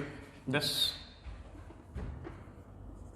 सेकेंड क्वेश्चन, ये फर्स्ट और ये सेकेंड, ठीक है ना, ध्यान देना। अब मैं आपसे कह रहा हूं कि ब्लॉक का, दोनों ही क्वेश्चन में ब्लॉक का ऑक्सीलेशन टाइम पीरियड बताना है कितना होगा। दोनों ही सवाल में ब्लॉक का ऑक्सीलेशन टाइम पीरियड बताना है कितना होगा। तो मेरी बात एकदम ध्यान से सुनना बच्चा, आप सीधा वेट को एकदम डिस्कार्ड करो। अगर कोई फोर्स यहां ब्लॉक को ऑक्सीलेट करा रहा है तो वो स्प्रिंग फोर्स ही है, वेट को दिमाग से निकाल दो। मैंने कहा कि जो रिजल्ट आपके पास है टाइम पीरियड का, वो बस आपको याद रहना चाहिए। जैसा कि आपको याद होगा भी, तो टाइम पीरियड मैंने बताया है स्प्रिंग पेंडुलम का, बोलो 2 pi under root m, 2 pi under root m और अपॉन k। बस क्या है बच्चा कि यहां k ना लिख करके हम लोग यूज करेंगे k equivalent, 2 pi under root m upon k ना लिख करके यूज क्या करेंगे बेटा, k equivalent, 2 pi under root m upon k equivalent. कहोगे सर k इक्विवेलेंट कहने का मतलब, तो मैंने यहां दो तरह का कॉम्बिनेशन आपको दिखेगा, एक सीरीज और दूसरा क्या आपका पैरेलल। तो मेरी बात गौर से सुनना, सीरीज और पैरेलल कॉम्बिनेशन अगर आपको पता है स्प्रिंग का तो काम बन जाएगा। कहोगे सर कैसे पता करते हैं और क्या होता है इक्विवेलेंट स्प्रिंग कांस्टेंट उस केस में, तो ध्यान रखना। मैंने कहा कि कैसे आइडेंटिफाई करते हैं हम लोग सीरीज या पैरेलल, सुनोगे ध्यान से।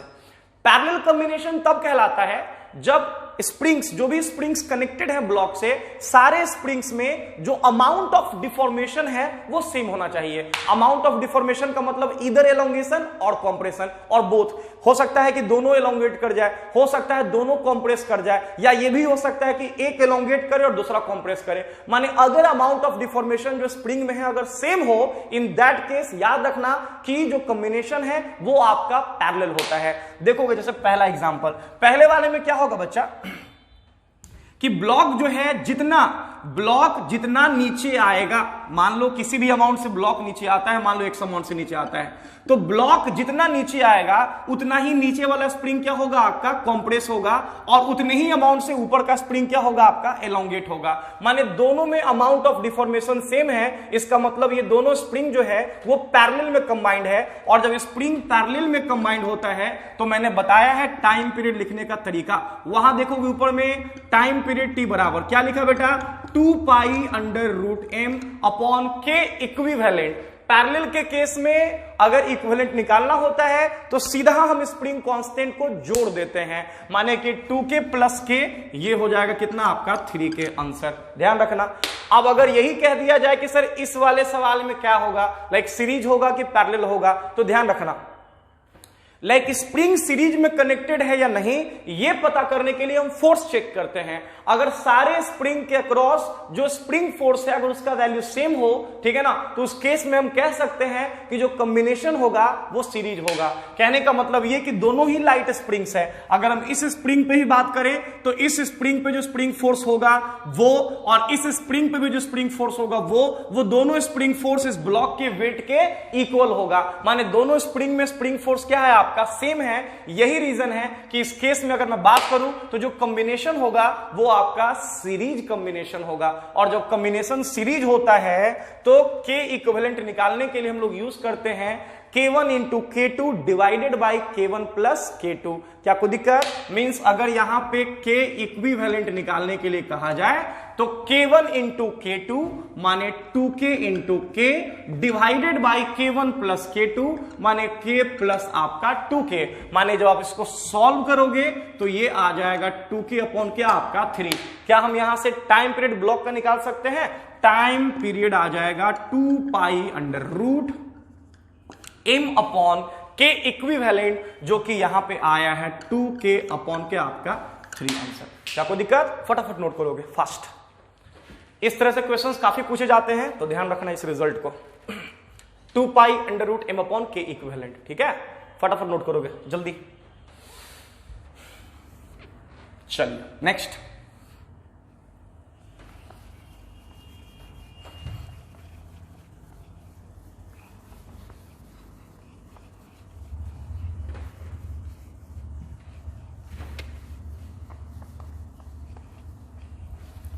बढ़ू आगे। नेक्स्ट नंबर, ध्यान देना बच्चा। अब आपको ना ऐसे क्वेश्चंस दिख जाएंगे, इस तरह से भी क्वेश्चंस काफी पूछे गए हैं, ठीक है ना, तो ध्यान रखना। ऐसा क्वेश्चंस अगर दिख जाए कि एक इंक्लाइंड प्लेन है, इंक्लिनेशन एंगल है थीटा, यहां से ना मैंने 2 स्प्रिंग को ऐसे लगाया है, दिस ये ब्लॉक, और यहां एक सिंगल स्प्रिंग ऐसे लगा दिया। गौर करना बेटा, यहां पे जो स्प्रिंग कांस्टेंट है ये दे दिए हैं 2k, और यहां का जो स्प्रिंग कांस्टेंट है ये आपका है k एंड k दिस। ये पहला फिगर मैंने दिया आपको, पहला क्वेश्चन। इसका टाइम पीरियड बताना है कितना होगा। दूसरा ऐसा दे देता हूं कि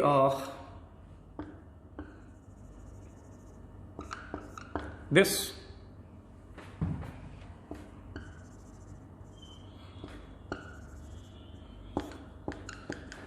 दिस, ये k, ये 2k और ये k। ध्यान देना। अब इसमें कह दिया जाए आपसे कि टाइम पीरियड ऑफ ऑक्सीलेशन आपको बताना है दोनों ही फिगर्स में कितना होगा, ठीक है ना। टाइम पीरियड ऑफ ऑक्सीलेशन बताना है कितना होगा, तो गौर करना मेरी बात पे। मैंने कहा कि पहला बात ये कि वेट तो अपने दिमाग से निकाल लो, सीधा टाइम पीरियड निकालने के लिए यूज करेंगे 2 pi under root m upon k equivalent, ठीक है ना, के इक्विवेलेंट। कहोगे सर के इक्विवेलेंट कैसे निकालेंगे? इसमें ध्यान देना, ये इंक्लाइंड प्लेन पे इससे कोई कंसर्न नहीं है, वेट के कंपोनेंट का ऑक्सीलेशन में कोई रोल ही नहीं है, ठीक है ना, इसलिए इसको देख के थीटा देख के मत डर जाना, ठीक है। यहां पे एग्जैक्टली यही होगा कि ये भी k और ये 2k। ऑब्वियस है ये ब्लॉक जितना अमाउंट से नीचे खिसकेगा, मान लो अगर x अमाउंट से नीचे खिसकता है, तो जितना नीचे का दोनों स्प्रिंग कॉम्प्रेस होगा, जितना नीचे का दोनों स्प्रिंग कॉम्प्रेस होगा, उतना ही ऊपर का जो स्प्रिंग है वो एलोंगेट होगा। माने कि तीनों स्प्रिंग में अमाउंट ऑफ डिफॉर्मेशन जो है वो सेम होगा। अमाउंट ऑफ डिफॉर्मेशन कहने का मतलब ये कि नीचे का दोनों स्प्रिंग सेम अमाउंट से कॉम्प्रेस होगा, जबकि ऊपर का जो स्प्रिंग है वो उसी अमाउंट से एलोंगेट होगा। माने ये जो कॉम्बिनेशन है तीनों का वो पैरेलल कॉम्बिनेशन है। माने अगर टाइम पीरियड लिखना हो तो 2 pi under root m upon k equivalent, direct सबको ऐड कर दो, क्योंकि के इक्विवेलेंट पैरेलल के केस में सीधा ऐड करते हैं, जोड़ते हैं, तो ये k प्लस के 2k प्लस 2k मीन्स ये हो जाएगा 4k आंसर। क्या कोई दिक्कत?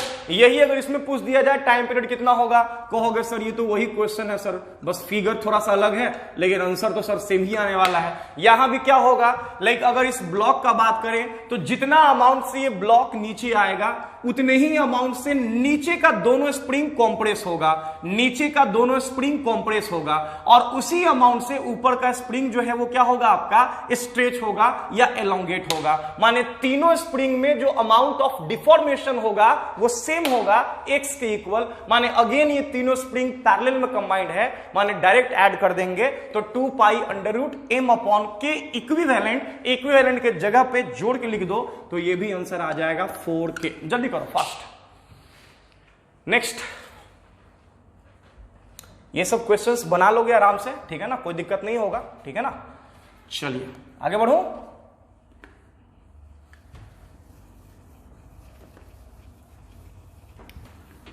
चलो ठीक है बच्चा, चलिए देखेंगे ध्यान से। नेक्स्ट क्वेश्चन की तरफ बढ़ रहे हैं हम लोग। लाइक हमारे पास एक पुली है और जैसा कि आपको दिख रहा होगा, और पुली के सेंटर से मैंने एक स्प्रिंग को, वर्टिकल स्प्रिंग को कनेक्ट करा है कुछ ऐसा 10। ध्यान देना, पुली के सेंटर से मैंने एक वर्टिकल स्प्रिंग को कनेक्ट करा है जिसका कि स्प्रिंग कांस्टेंट जो है बेटा वो k है, ठीक है ना। और पुली के साइड से एक स्ट्रिंग पास कर रहा है जिसका एक एंड यहां फिक्स्ड है, और जो दूसरा एंड है आपका स्ट्रिंग का, वहां से मैंने एक ब्लॉक लटकाया है जिसका मास है m। ध्यान देना, अब कितने लोगों के दिमाग में होगा कि क्या है सर, यहां भी तो answer 2 pi under root m by k ही होगा ना? बिल्कुल नहीं, ध्यान देना। यहां पे पुली जो है, पुली का जो सेंटर है वो स्प्रिंग से कनेक्टेड है। ब्लॉक का स्प्रिंग से डायरेक्ट कोई कनेक्शन नहीं है। ध्यान से मेरी बात सुनना बच्चा। मैंने कहा कि ऐसे सवाल अगर आपको आए, आपके सामने आए, तो ये एक्चुअली में अच्छे क्वेश्चंस माने जाते हैं और ये आपका रेंज भी है, यहां से ऐसे क्वेश्चंस आ चुके हैं, ठीक है ना? तो ये रेंज भी है, यहां तक बहुत आराम से बना सकते हैं। तो बहुत सारा वैरायटी ऑफ मेथड्स मेरे पास है इस क्वेश्चंस को बनाने का। फाइनली मैं आपके लिए एक टेक्निक बताऊंगा कि ऐसे क्वेश्चंस को हम बनाते कैसे हैं, ठीक है ना? तो बेटा पहले आप लॉजिक समझ लो कि क्या क्या हो क्या रहा है, क्या क्या हो रहा है यहां। देखना ध्यान से क्या हो रहा है।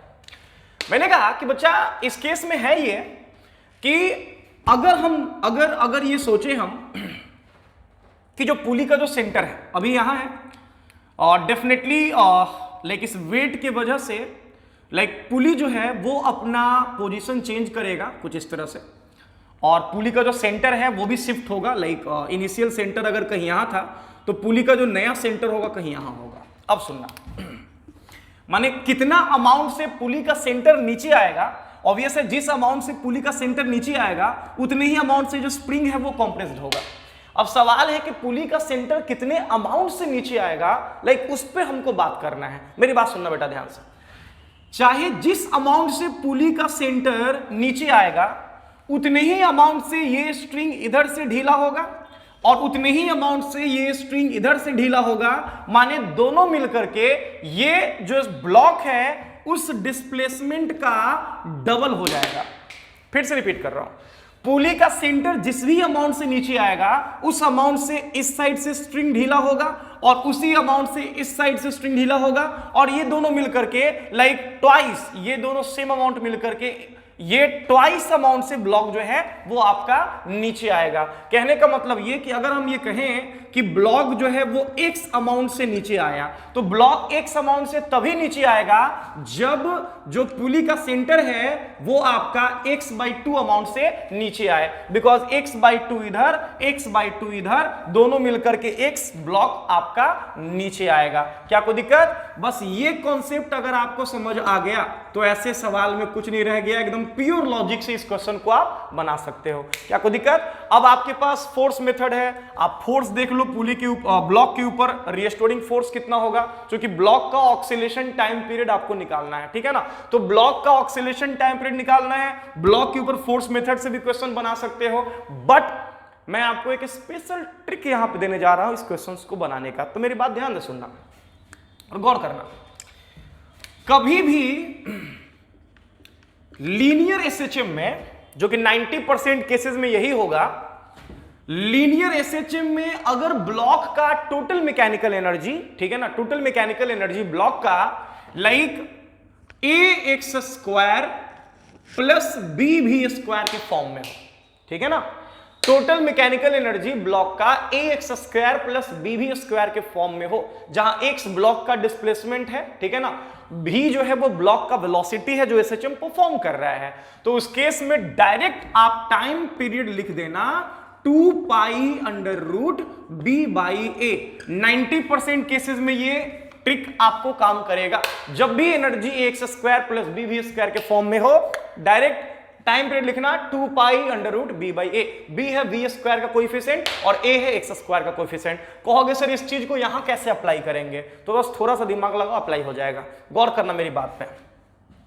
बेटा ब्लॉक अपने ओरिजिनल पोजीशन से x नीचे आया है, माने अगर मुझे लाइक इस पोजीशन पे बात करें, इस पोजीशन पे अगर मुझे ब्लॉक का एनर्जी लिखना हो कि ब्लॉक के पास एनर्जी कितना होगा, तो एनर्जी के रूप में अगर बात करें तो दो तरह का एनर्जी होगा।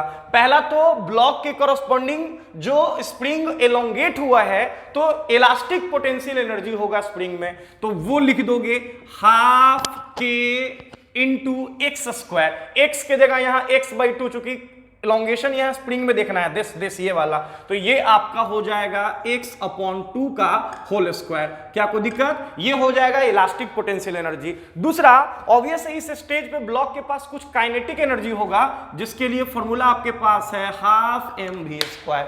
अब कितने लोग के दिमाग में चल रहा होगा कि सर इलास्टिक पोटेंशियल एनर्जी तो आप लिख दिए, काइनेटिक एनर्जी भी लिख दिए, लेकिन इसका ग्रेविटेशन ग्रेविटेशनल पोटेंशियल एनर्जी कहां गया, तो भाई वेट का कोई रोल ही है ना, नहीं ना, वेट यहां पे नॉन रिस्टोरिंग नेचर का फोर्स है, तो उसके कॉरस्पॉन्डिंग एनर्जी भी नहीं लिखना है, ठीक है ना। तो सिर्फ इलास्टिक पोटेंशियल एनर्जी और दूसरा आपका काइनेटिक एनर्जी। अब जरा देख लो किस फॉर्म में ये आपको दिख रहा होगा, ठीक है ना, ये किस फॉर्म में है दिख जाएगा आपको। इसको ऐसे भी लिख सकते हैं, E इज इक्वल टू, एक थोड़ा सा बढ़ा लेते हैं इसको, लाइक हाफ बाहर रहेगा, ये k 1/2 का स्क्वायर यहां पे कर लेते हैं k/4 इंटू ये हो जाएगा x स्क्वायर और प्लस आपका ये हो गया हाफ mv स्क्वायर। क्या कोई दिक्कत? जरा देखो तो किस फॉर्म में है बच्चा ये रिजल्ट। अगर मैं बात करूं, इसको मान लेता हूं ax स्क्वायर, इसको मान लेता हूं b, तो bv square, ax square plus bv square के फॉर्म में एनर्जी है। डायरेक्ट बेटा आप यहां पे टाइम पीरियड लिख सकते हो, टाइम पीरियड बराबर 2 पाई अंडर रूट b कितना है बच्चा यहां पे, b की जगह पे हो जाएगा आपका हाफ m अपॉन a का अगर बात करें तो a की जगह पे यहां पे है हाफ ऑफ k अपॉन 4, ये हाफ से हाफ हो जाएगा साफ, 4 ऊपर चला जाएगा, माने time period of oscillation block का होगा t is equal to 2 pi under root, ये 4 जाएगा ऊपर, माने ये हो जाएगा 4m अपॉन k आंसर। क्या आपको दिक्कत? ये रिजल्ट एकदम दिमाग में रखना, एनर्जी बराबर अगर ax square plus bv square के फॉर्म में है तो direct time period is equal to 2 pi under root b upon क्या आपका a। ध्यान रखना, इस एनर्जी में हम उसी एनर्जी को कंसीडर किए हैं जो कि रिस्टोरिंग नेचर का है, नॉन रिस्टोरिंग नेचर वाला जो फोर्स है उसके कॉरस्पॉन्डिंग जो एनर्जी होगा उसको कंसीडर नहीं करना है। कोई दिक्कत? फटाफट नोट करो। तो 2 pi under root 4m upon k। Next, ये एक टेक्निक मैंने बताया इस तरह से बना सकते हो, एक दूसरा और टेक्निक मैं बताता हूं ऐसे क्वेश्चंस के लिए कैसे बना सकते हैं ऐसे क्वेश्चंस को।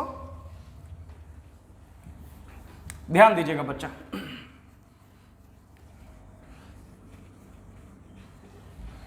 और गौर करना सब लोग। मैंने कहा कि अगर आप चाहो तो बेटा ऐसे क्वेश्चंस को आप इस तरह से बना सकते हो कि आपके पास एक पुली है, ध्यान देना, और पुली के सेंटर से ये आपका कनेक्टेड है एक स्प्रिंग, दिस एक साइड से स्ट्रिंग है और दूसरे साइड से एक ब्लॉक लटकाया है, ब्लॉक का मास m है, स्प्रिंग कांस्टेंट k। अब आपसे कहा जाएगा कि ब्लॉक का ऑक्सीलेशन टाइम पीरियड बताओ, तो लॉजिकली तो मैंने बताया किस तरह से ब्लॉक नीचे आया, किस तरह से पुली नीचे आया, किस तरह से स्प्रिंग लाइक एलोंगेट हुआ, ठीक है ना। टेक्निक हालांकि मैंने उसमें यूज कर दिया, ठीक है, अदरवाइज उसको फोर्स से भी हम बना सकते थे, माने 2 मेथड्स तो आपको मैंने बता दिया, समझो तो, ठीक है। ये तीसरा मेथड मैं बता रहा हूं, टेक्निक इसका बता रहा हूं, कैसे ऐसे क्वेश्चंस को चुटकी उड़ाते हैं, ठीक है ना। ध्यान देना मेरी बात पे। मैंने कहा कि जब भी ऐसे क्वेश्चंस दिख जाए जहां पे पुली का जो सेंटर है वो आपका स्प्रिंग से कनेक्टेड हो, तो ध्यान रखना बेटा कि इस केस में हम करते ये हैं कि हम उस पुली को गायब कर देते हैं, हम उस पुली को सीधा गायब कर देते हैं और सीधे ब्लॉक से कनेक्ट कर देते हैं, ब्लॉक का मास m, ठीक है। बस ध्यान रखना ये कि जब आप पुली को गायब करते हो और जब तुम नया स्प्रिंग यहां पे इंट्रोड्यूस करते हो तो उस स्प्रिंग का जो स्प्रिंग कांस्टेंट होगा वो ओरिजिनल स्प्रिंग का 1/4 होगा, ये याद रखना है, ओरिजिनल स्प्रिंग का 1/4 होगा। मान अगर ये k है तो ये हो जाएगा 1/4 of k, that is 1/4 k। क्या कोई दिक्कत? अब ये एक स्प्रिंग पेंडुलम के रूप में कन्वर्ट हो गया है, डायरेक्ट इसका टाइम पीरियड लिख सकते हो t बराबर 2 पाई अंडर रूट, ये हो जाएगा m अपॉन स्प्रिंग कांस्टेंट है आपका 1/4k। क्या ये 4 ऊपर चला जाएगा बच्चा? माने time period is equal to आ जाएगा 2 pi under root 4m upon k। Answer note करो बढ़िया से, फास्ट, जल्दी करोगे, ऐसे निकालो टाइम पीरियड, कोई दिक्कत नहीं है। 2 pi under root 4m upon k। चुटकी में उड़ा दो ऐसे क्वेश्चंस को सीधा। सेंटर से अगर स्प्रिंग कनेक्टेड है तो कंट्रीब्यूशन जो होगा वो 1/4 होगा ओरिजिनल स्प्रिंग का, और एक सिंगल स्प्रिंग में कन्वर्ट हो जाएगा, टाइम पीरियड आंसर लिख दो। यही आंसर आया था 2 pi under root 4m upon k। चलिए आगे बढ़ते हैं बेटा, नेक्स्ट। अब अगर ऐसा क्वेश्चन दिख जाए, अब अगर ऐसा क्वेश्चंस दिख जाए आपको, ऐसे भी क्वेश्चंस हो सकते हैं आपके सामने कि लाइक आपके पास एक पुली है, ध्यान देना, एक पुली है जिसके साइड से ऐसे ऐसे साइड से एक स्प्रिंग पास कर रहे हैं ऐसा, और नीचे दिस यहां पे एक स्ट्रिंग लगा हुआ है, और नीचे एक मैंने ब्लॉक को हैंग कराया है, दिस ब्लॉक का मास दिया मैंने m। क्या कोई दिक्कत बच्चा? बात समझ में आ रही है? ब्लॉक का मास मैंने दिया है आपका m। एकदम ध्यान से मेरी बात सुनना, बस गौर करोगे। मैंने कहा कि अगर ऐसे क्वेश्चंस आपको दिख जाए जब पुली के साइड से, पुली के साइड से अगर बात करें तो आपका जो है स्प्रिंग अगर कनेक्टेड हो पुली के साइड से, तो कहोगे सर इस केस में क्या करेंगे सर? अगर पुली के साइड से अगर कनेक्टेड है तो इस केस में क्या करेंगे हम? तो मेरी बात ध्यान से सुनना बच्चा। जब भी ऐसे क्वेश्चंस आपको दिख जाए तो लॉजिकली जैसा कि आपको मैंने बताया है कि आराम से पुली का सेंटर नीचे खींच लो और उस तरह से आप सोच लो, आराम से क्वेश्चंस बन जाएंगे, कोई दिक्कत नहीं होगा। मेरी बात ध्यान से सुनना बच्चा। मैंने कहा कि अगर मैं बात करूं तो लॉजिकली आप भी इसको बना लो, जैसे कि मैंने बताया अभी थोड़ी देर पहले, स्प्रिंग कितना स्ट्रेच हुआ, कितना कॉम्प्रेस हुआ, उस तरह सोच लो। अदरवाइज अगर आप चाहते हो कि इसको एक लाइन में बना लें तो बस थोड़ा सा दिमाग में रखना होगा। जब भी पुली के साइड में स्प्रिंग जो है वो कनेक्टेड हो, ठीक है ना, तो ध्यान रखना बच्चा, ध्यान रखना कि जब भी ऐसे सवाल आपको दिख जाए तो ध्यान रखना कि उस स्प्रिंग के साथ जो स्ट्रिंग अवेलेबल है, स्ट्रिंग जो दिख रहा है आपका, वो भी एक स्प्रिंग में कन्वर्ट हो जाएगा। माने ये तो स्प्रिंग था ही था, ये जो स्ट्रिंग था वो भी एक स्प्रिंग में कन्वर्ट हो जाएगा और ये पुली खत्म और डायरेक्टली कनेक्टेड हो जाएगा ब्लॉक इससे, जिसका मास होगा आपका m। ध्यान देना। आप कहोगे सर ये कैसे कर दिए आप? स्प्रिंग कांस्टेंट, इसका मतलब क्या के होगा सर? नहीं, जब साइड में स्प्रिंग कनेक्टेड हो तो ध्यान रखना बच्चा कि इस केस में जो कंट्रीब्यूशन होगा स्प्रिंग का, ये जो स्प्रिंग बना है इसका जो कंट्रीब्यूशन होगा वो ओरिजिनल स्प्रिंग का डबल हो जाएगा।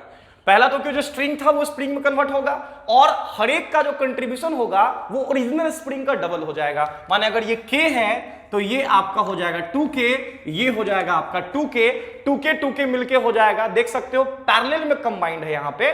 माने टाइम पीरियड अगर लिखना हो तो ये हो जाएगा 2 pi under root m divided by k equivalent, क्योंकि पैरेलल में कंबाइंड है तो डायरेक्ट ऐड कर देंगे तो 2k मिलके हो जाएगा 4k और ये हो जाएगा आंसर। क्या आपको दिक्कत? फटाफट नोट करोगे फास्ट। लॉजिकली भी इसको बना सकते हो, ठीक है ना, जैसे कि मैंने पहला क्वेश्चन बनाया है। चलिए हो गया, बस इसको याद रखना होगा इस तरह से। चलो देखोगे ध्यान से, एक क्वेश्चन और लेते हैं आप लोग के लिए, ठीक है ना, ताकि एकदम क्लियर हो जाइए। मान लो एक पुली है, थोड़ा सा और इसको अच्छा कर देते हैं ताकि ये सारा क्वेश्चन आपसे बन ही जाए, ठीक है ना। दिस स्प्रिंग कांस्टेंट के, इधर से स्ट्रिंग पास कर रहे हैं, फिर यहां मैंने एक पुली लगाया है ऐसा, फिर यहां स्ट्रिंग है और फिर नीचे लटका दिया है ब्लॉक मास है। बस अगेन बहुत बढ़िया सवाल है, बहुत बढ़िया सवाल है। अब मैं आपसे पूछ रहा हूं कि इस ब्लॉक को ऑक्सीलेशन टाइम पीरियड बताना है, कितना होगा? ब्लॉक का ऑक्सीलेशन टाइम पीरियड बताना है कितना होगा। ध्यान देना, पहला पुली यहां, दूसरा पुली यहां, यहां से एक स्प्रिंग लगा हुआ है, इसके बाद स्ट्रिंग लगा हुआ है, अगेन ये स्ट्रिंग यहां लगा हुआ है। बताना है ब्लॉक का ऑक्सीलेशन टाइम पीरियड कितना होगा। क्या कोई दिक्कत? मेथड से जाओगे काफी टाइम लगेगा, ठीक है ना, उतना टाइम है नहीं मेरे पास, सीधा टेक्निक यूज करेंगे। ध्यान देना, मैंने तुरंत बताया बेटा अभी कि जब भी पुली के साइड से स्प्रिंग पास कर रहा हो तो पहला तो कि उसका सामने वाला जो स्ट्रिंग होगा वो भी एक स्प्रिंग में कन्वर्ट हो जाएगा। माने इन दोनों के इक्विवेलेंट पहले एक फिगर प्लॉट कर रहे हैं। ये पुली खत्म, एक स्प्रिंग यहां बन जाएगा और जो स्ट्रिंग था वो भी एक स्प्रिंग में कन्वर्ट हो जाएगा, दिस, और ये आपका पॉइंट कहीं यहां चला आएगा। ध्यान देना बच्चा, ये पॉइंट कुछ इस तरह से कनेक्ट हो गया, दिस, एकदम गौर करना। और यहां से आप चाहो तो अभी ये पुली जो था ये तो लगेगा ही, और ये लगा हुआ है ब्लॉक और यहां पे लगा हुआ है स्ट्रिंग, दिस। ये फिगर कुछ ऐसा बना, पुली खत्म, दिस, ये पुली खत्म, जो पॉइंट था वो रह गया। आप कहोगे सर इन दोनों का स्प्रिंग कांस्टेंट, तो मैंने बताया है ना कि ट्वाइस हो जाएगा ओरिजिनल का, दोनों का। तो ये k है तो ये हो जाएगा 2k, ये हो जाएगा 2k, डबल हो जाएगा कंट्रीब्यूशन। अब 2k मिलकर के हो जाएगा 4k। क्या कोई दिक्कत? ये हो जाएगा 4k। अब ये 4k स्प्रिंग जो है, ये स्ट्रिंग इस पुली के एक साइड में है, माने ये सामने वाला जो स्ट्रिंग होगा वो भी एक लाइक स्प्रिंग में कन्वर्ट हो जाएगा। माने अगर मैं फाइनल फिगर प्लॉट करूं बेटा तो ये ब्लॉक सीधा आएगा यहां और जो फाइनल फिगर होगा उसमें ये होगा कि दो स्प्रिंग से ये ब्लॉक जो है वो कनेक्टेड होगा, दो स्प्रिंग से ये ब्लॉक कनेक्टेड होगा। कहोगे सर स्प्रिंग कांस्टेंट कितना कितना, तो पहली बात 2K मिलकर के तो ये पहले से 4K हो चुका था। मैंने कहा ये 4K जो है अपने सामने वाले स्ट्रिंग को भी स्प्रिंग बना चुका है, लेकिन कंट्रीब्यूशन डबल होगा। तो 4K का डबल कितना हो जाएगा बेटा, ये 8K, और ये भी कितना हो जाएगा 8K, और ब्लॉक का मास कितना है m। डायरेक्ट आप टाइम पीरियड लिख दो यहां पे एक लाइन में आंसर, तो टाइम पीरियड हो जाएगा 2 पाई √m divided by 8K parallel में कंबाइंड है, मिल करके हो जाएगा 16K, और ये है आपके सामने आंसर। क्या कोई दिक्कत? फटाफट नोट करो, फास्ट जल्दी करो। नेक्स्ट बेटाओ, चलिए आगे बढ़ता हूं बेटा, ध्यान देना। ऐसे सवाल को एकदम आराम से बना लोगे, बस दो चीज दिमाग में रखना। पुली के सेंटर से कनेक्टेड होगा तो उस पुली को रिप्लेस कर देंगे सिंगल स्प्रिंग से, ठीक है ना, वहां पे सिंगल स्प्रिंग इंट्रोड्यूस कर देंगे। बस जो स्प्रिंग आएगा वो ओरिजिनल स्प्रिंग का जो है 1/4 कंट्रीब्यूट करेगा स्प्रिंग कांस्टेंट। जबकि अगर बात करें पुली के साइड से अगर स्प्रिंग कनेक्टेड है तो अपने सामने वाला जो स्ट्रिंग होगा उसको भी स्प्रिंग बना देगा, और जो कंट्रीब्यूशन होगा वो ओरिजिनल का डबल हो जाएगा spring constant 2K and 2K। क्या कोई दिक्कत? फटाफट नोट करोगे। नेक्स्ट देखना, नेक्स्ट ध्यान देना बच्चा, ये क्वेश्चन ये भी बड़ा फेमस सवाल है। ये वाला एक बॉल है, ध्यान देना, बड़ा ही फेमस क्वेश्चन है, और ये 3 स्प्रिंग से कनेक्टेड है। ऐसा spring constant K, spring constant K,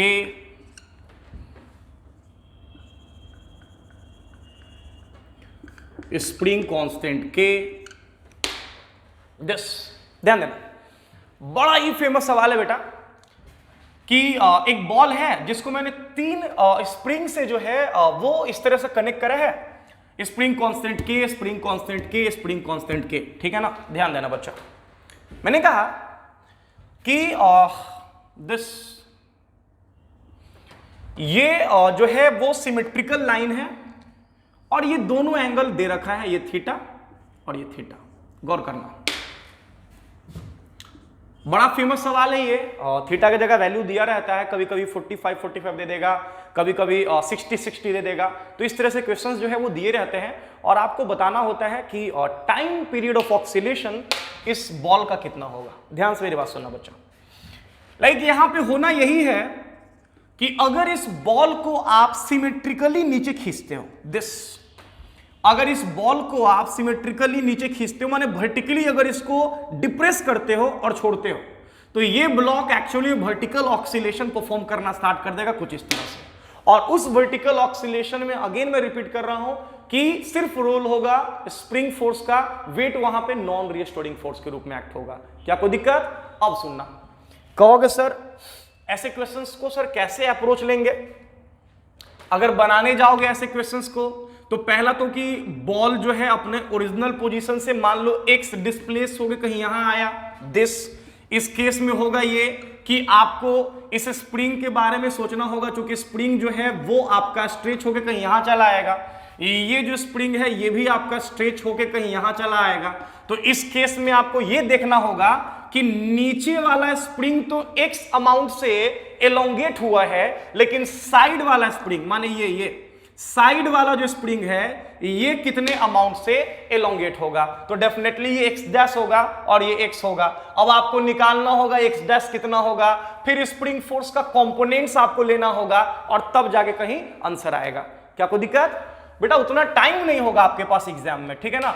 ऐसे क्वेश्चंस के लिए मैं आपको एकदम सुपर टेक्निक बता रहा हूं कैसे बनाते हैं ऐसे क्वेश्चंस को। तो मेरी बात ध्यान से सुनना, जब भी ऐसे सवाल दिख जाए तो उतना टाइम नहीं है कि हम x डैश और x के बीच में रिलेशन ढूंढें, फिर स्प्रिंग फोर्स लिखें, फिर उसका कंपोनेंट देखें, फिर नेट रीस्टोरिंग फोर्स को माइनस के एक्स के फॉर्म में कन्वर्ट करें, फिर k को कंपेयर करें m मेगा स्क्वायर से, और तब जाके आंसर आएगा। बहुत अगर उसको कम करना चाहो तो e बराबर ax square plus bv square से जा सकते हो, तो वो थोड़ा कम कर देगा, लेकिन थोड़ा कम होगा उससे, बहुत ज्यादा जो है वो लाइक x डैश और x तो निकालना ही होगा, एनी हाउ x डैश और x के बीच में रिलेशन निकालना ही होगा, तो बहुत ज्यादा वो जो है लाइक नहीं बोल सकते हो कि बहुत जल्दी उससे क्वेश्चंस बनेंगे।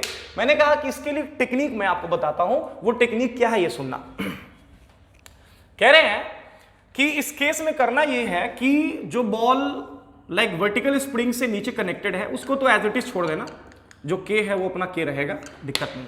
अब सुनना बेटा, ये जो स्प्रिंग है और ये जो स्प्रिंग है दिख रहा होगा, जितना अमाउंट से ये एलोंगेट होगा उतना ही अमाउंट से ये एलोंगेट होगा, माने तय है कि दोनों कॉम्बिनेशन पैरेलल में ही है ये, ठीक है ना।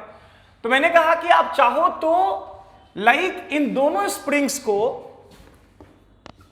एक ऐसे स्प्रिंग से रिप्लेस कर सकते हो, दिस इस तरह से, दोनों स्प्रिंग्स को इस तरह से आप रिप्लेस कर सकते हो ऐसा, बशर्ते इस स्प्रिंग का जो स्प्रिंग कांस्टेंट है, ये तो के था, ये भी के था ओरिजिनली, लेकिन अगर ये वर्टिकल के साथ थीटा एंगल बना रहा, सिमेट्रिकल एंगल अगर थीटा है, तो इस स्प्रिंग का जो स्प्रिंग कांस्टेंट होगा ये होगा के कॉस स्क्वायर थीटा, ये भी होगा आपका के। ये ऐसा नहीं कि कोई बहुत लाइक ये चीज है, इसको प्रूव भी कर सकते हो बहुत आराम से, ठीक है ना, बहुत नॉर्मल सा चीज है, बट टेक्निक के रूप में मैंने आपको बताया है, ठीक है ना। तो ये स्प्रिंग का स्प्रिंग कांस्टेंट के कॉस स्क्वायर थीटा, इसका भी के कॉस स्क्वायर थीटा हो जाएगा, ठीक है ना। अगर आप इस तरह से अरेंज करते हो तो मैंने कहा कि जो स्प्रिंग कांस्टेंट है वो ओरिजिनल के रेस्पेक्ट में इस तरह से होगा, कॉस स्क्वायर थीटा टाइम के हो जाएगा, this cos square theta time के होगा। क्या कोई दिक्कत? अब आप देख सकते हो ये जो तीनों स्प्रिंग है, ऑब्वियस है जब ये बॉल आएगा नीचे तो जितना अमाउंट से ये कंप्रेस होगा उतने ही अमाउंट से ये दोनों स्प्रिंग एलोंगेट होगा, माने कॉम्बिनेशन पैरेलल में चला आया, और जब कॉम्बिनेशन पैरेलल में हो तो डायरेक्ट आप टाइम पीरियड लिख सकते हो, टाइम पीरियड बराबर आ जाएगा 2 पाई अंडर रूट, मास की जगह हो जाएगा m डिवाइडेड बाई, तीनों ऐड हो जाएगा चूंकि कॉम्बिनेशन पैरेलल है, k cos square theta, k cos square theta, 2k cos square theta, और प्लस हो जाएगा k, माने k प्लस हो जाएगा, k प्लस डायरेक्ट ऐड कर दो, ये हो जाएगा 2k cos स्क्वायर थीटा।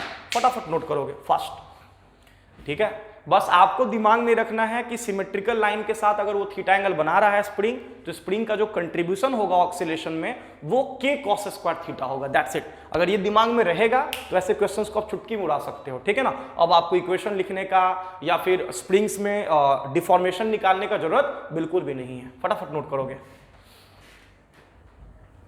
मिटाऊं? चलिए नेक्स्ट,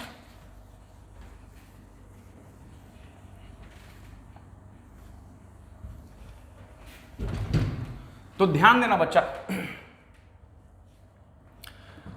नेक्स्ट हम लोग जा रहे हैं आगे, देखोगे ध्यान से, गौर करना सब लोग, ठीक है। चलिए तो ऐसे क्वेश्चंस बन जाएंगे, चलिए क्वेश्चन ले ही लेते हैं हम लोग, ठीक है ना। मान लो कि एक बॉल है और ये आपका कनेक्टेड है एक स्प्रिंग से, स्प्रिंग कांस्टेंट के, फिर अगेन ये आपका कनेक्टेड है एक स्प्रिंग से, स्प्रिंग कांस्टेंट के, और नीचे से भी एक स्प्रिंग लगा हुआ है, स्प्रिंग कांस्टेंट के। क्या कोई दिक्कत? मान लो कि वर्टिकल के साथ एंगल दे दिया जाए, ये एंगल दे देते हैं 45 डिग्री, ये एंगल दे देते हैं 45 डिग्री, और आपसे कह दिया जाए कि टाइम पीरियड ऑफ ऑक्सीलेशन बताओ कितना होगा। क्या कोई दिक्कत? कुछ नहीं करना है, डायरेक्ट तो पहला तो इन दोनों स्प्रिंग को हम लोग रिप्लेस कर लेते हैं, ठीक है ना, कुछ इस तरह से, ठीक है। एक स्प्रिंग इधर, एक स्प्रिंग इधर, दिस, और नीचे बॉल कनेक्टेड है इस तरह से, नीचे एक स्प्रिंग लगा हुआ है स्प्रिंग कांस्टेंट के। कहोगे सर इसका वैल्यू कितना होगा? तो ये दोनों वैल्यू तो सेम ही होगा कितना? के कॉस स्क्वायर थीटा, तो ये हो जाएगा के कॉस स्क्वायर थीटा। थीटा कितना दिया बेटा? थीटा दिया 45 डिग्री, cos 45 कितना होता है 1/√2, 1/√2 का स्क्वायर अगर करते हो तो 1/√2 का स्क्वायर हो जाएगा कितना आपका 1/2, माने ये आपका आ गया k अपॉन क्या आपका 2 और ये भी आपका आ गया k अपॉन 2। क्या कोई दिक्कत? अगर बात करें तीनों आपस में पैरेलल है तो ये k/2 मिलकर के तो पहले k हो गया और k मिलकर के हो गया 2k, माने टाइम पीरियड बराबर आ गया 2 pi under root m upon 2k। Answer note करोगे फास्ट, जल्दी बढ़ो आगे। तो ऐसे सवाल को आराम से बना लेना, कोई दिक्कत नहीं है। वो 60 डिग्री भी दे सकता है, कुछ भी देगा, बस उस रिजल्ट को दिमाग में रखो और उड़ा दो क्वेश्चन को। नेक्स्ट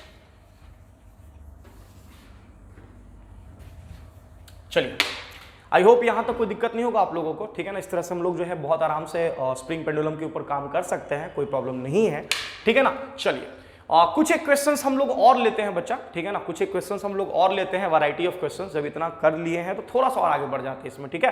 अब सुनना मेरी बात ध्यान से, लाइक कभी कभी ना इस तरह के भी चीजें आपको दिखेंगी कि दो ब्लॉक होगा, लाइक M1 होगा और M2 होगा, M1 एंड M2, और दोनों ब्लॉक को लाइक एक स्मूथ हॉरिजॉन्टल सरफेस के ऊपर जो है एक स्प्रिंग की हेल्प से हम ऐसे प्लेस कर देते हैं, बस, ठीक है। दो ब्लॉक M1 M2 जिसको मैंने एक स्प्रिंग की हेल्प से कनेक्ट कर दिया, दिस स्लाइटली डिस्प्लेस करा के छोड़ देता हूं।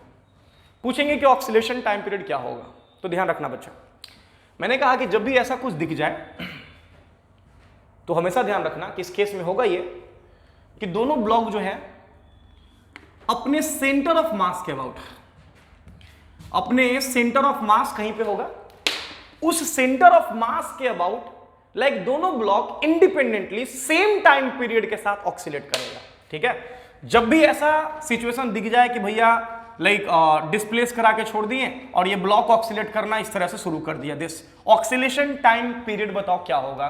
तो एकदम दिमाग में रखना कि इस केस में होगा ये कि दोनों का दोनों ब्लॉक जो है वो आपका इंडिपेंडेंटली लाइक इस तरह से सेम टाइम पीरियड के साथ ऑक्सीलेट करेगा, ये आपका M2, ठीक है ना। इसी तरह से अगर बात करें तो ये आपका दूसरा ब्लॉक जिसको हम लोग कह रहे हैं कि आपका M1, ये भी सेंटर ऑफ मास के साथ, माने सेंटर ऑफ मास के अबाउट दोनों ब्लॉक जो है वो सेम टाइम पीरियड के साथ जो है वो ऑक्सीलेट करना शुरू कर देगा। ध्यान देना, वही ऑक्सीलेशन टाइम पीरियड आपसे पूछा जा रहा है। तो ये टाइम पीरियड हम लोग लिखते हैं T बराबर 2 pi under root mu upon k. याद रखना 2 pi under root mu upon k. कहोगे सर म्यू क्या है सर, यहां पे ध्यान रखना 2 pi under root mu upon k. कहोगे सर म्यू क्या है यहां पे, तो बेटा म्यू को बोलते हैं रिड्यूस्ड मास, और इस म्यू का वैल्यू होता है M1 M2 and divided by क्या आपका M1 प्लस M2।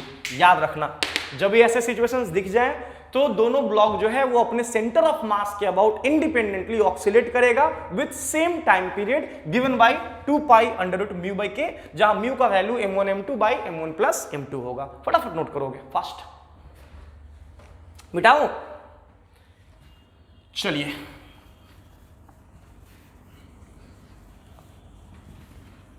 अब इसी में अगर एक क्वेश्चन मैं आपसे पूछ दूं, ठीक है, कि भैया यहां पे दो ब्लॉक हैं, एक का मास m है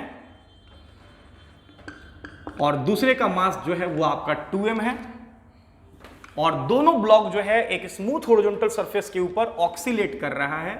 ऑक्सीलेशन टाइम पीरियड बताइए, जबकि स्प्रिंग कांस्टेंट क्या है आपका k। एकदम आराम से चुटकी में क्वेश्चन बन जाएगा। क्या लिखेंगे बताओ जल्दी से, टाइम पीरियड बराबर ये हो जाएगा 2 पाई अंडर रूट म्यू, तो म्यू का मतलब M1 M2 by M1 plus M2, माने 2m into m upon 2m plus m, माने ये आपका हो जाएगा 2m upon 3 and divided by क्या आपका k, माने टाइम पीरियड t बराबर आ जाएगा 2 pi under root 2m upon 3 के answer.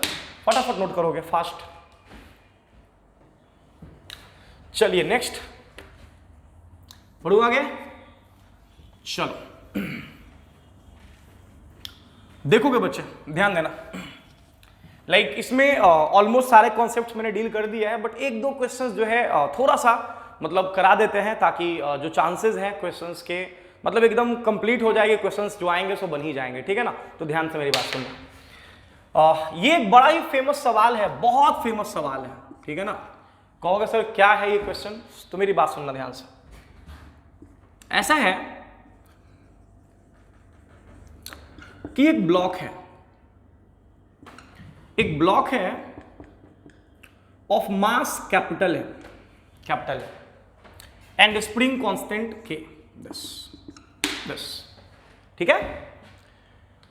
This is the mean position, और इस मीन पोजीशन के अबाउट ये ब्लॉक जो है वो ए एम्पलीट्यूड के साथ ऑक्सीलेट कर रहा है। ये क्वेश्चन में दिया हुआ है कि ए एम्पलीट्यूड के साथ जो ब्लॉक है वो आपका ऑक्सीलेट कर रहा है, दिस ये एम्पलीट्यूड दिया हुआ है ए।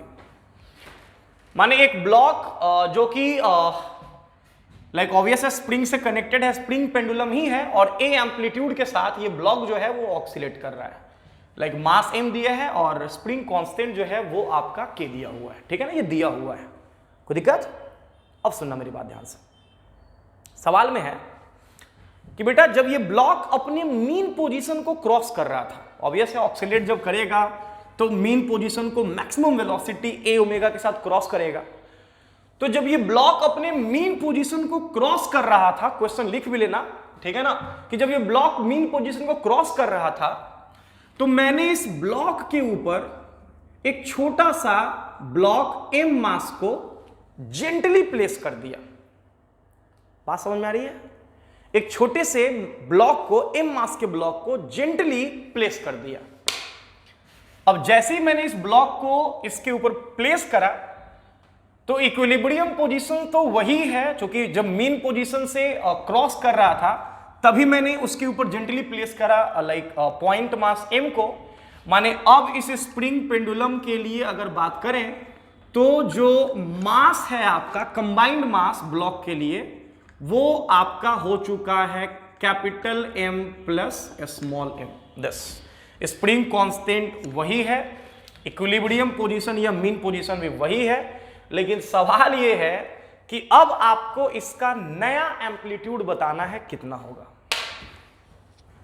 नया एम्पलीट्यूड बताना है कि इसका कितना होगा, जबकि इनिशियल एम्पलीट्यूड a था, अब नया एम्पलीट्यूड बताना है कितना होगा।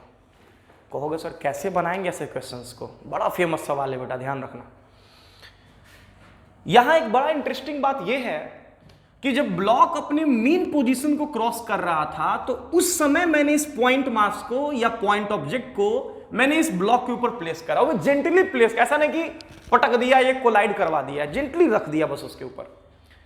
तो बच्चा मैंने कहा कि अगर मैं बात करूं, अगर यहां पे मैं बात करूं तो अगर हम इन दोनों ब्लॉक को एक सिस्टम मान लें तो डेफिनेटली अगर हम सिस्टम के रूप में इसको देखें तो बच्चा जब मीन पोजीशन को क्रॉस कर रहा था then in that case horizontal direction में दोनों ही ब्लॉक्स पे किसी भी तरह का कोई भी फोर्स नहीं लग रहा था। माने किसी भी तरह का कोई फोर्स नहीं लग रहा था हॉरिजॉन्टल डायरेक्शन में जब मीन पोजीशन को वो क्रॉस कर रहा था। माने यहां पे नेट एक्सटर्नल फोर्स क्या है आपका, जीरो। और जब नेट एक्सटर्नल फोर्स जीरो हो तो मोमेंटम कंजर्व होता है, आप लोग को पता होगा। माने यहां पे करेंगे ये कि सीधा हम P initial is equal to करेंगे क्या आपका P फाइनल।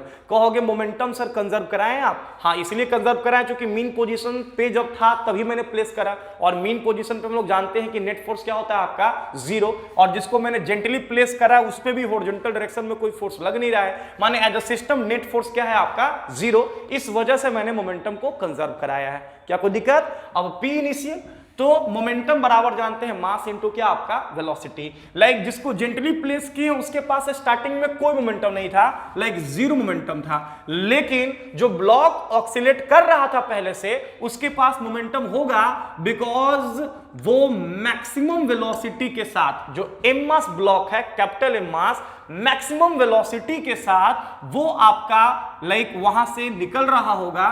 तो ये हो जाएगा A जो कि एम्पलीट्यूड है, V मैक्स बराबर फॉर्मूला बताया है A ओमेगा, तो ओमेगा के जगह पे हो जाएगा आपका under root K by M angular frequency. तो A ओमेगा, ओमेगा के जगह under root K by M is equal to P final.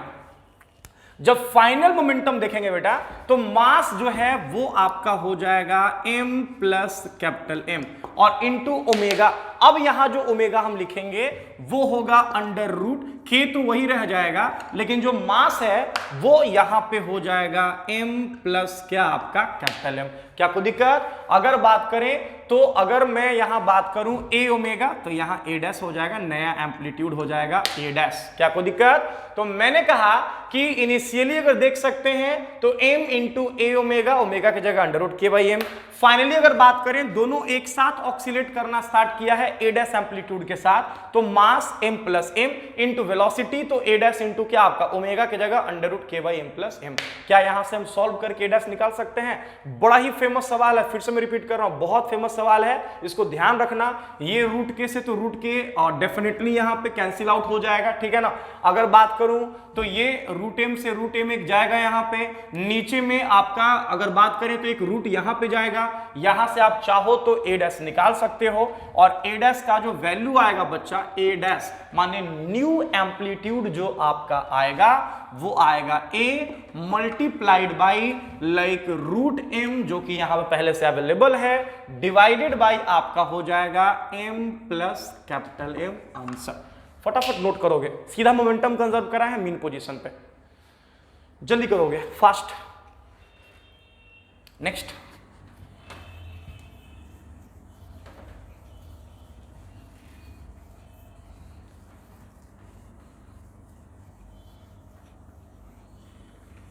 I hope यहां तक कोई दिक्कत नहीं होगा, ठीक है ना। अब हम लोग नेक्स्ट सेगमेंट की तरफ आगे बढ़ेंगे, ठीक है ना। बस हम लोग का बच गया है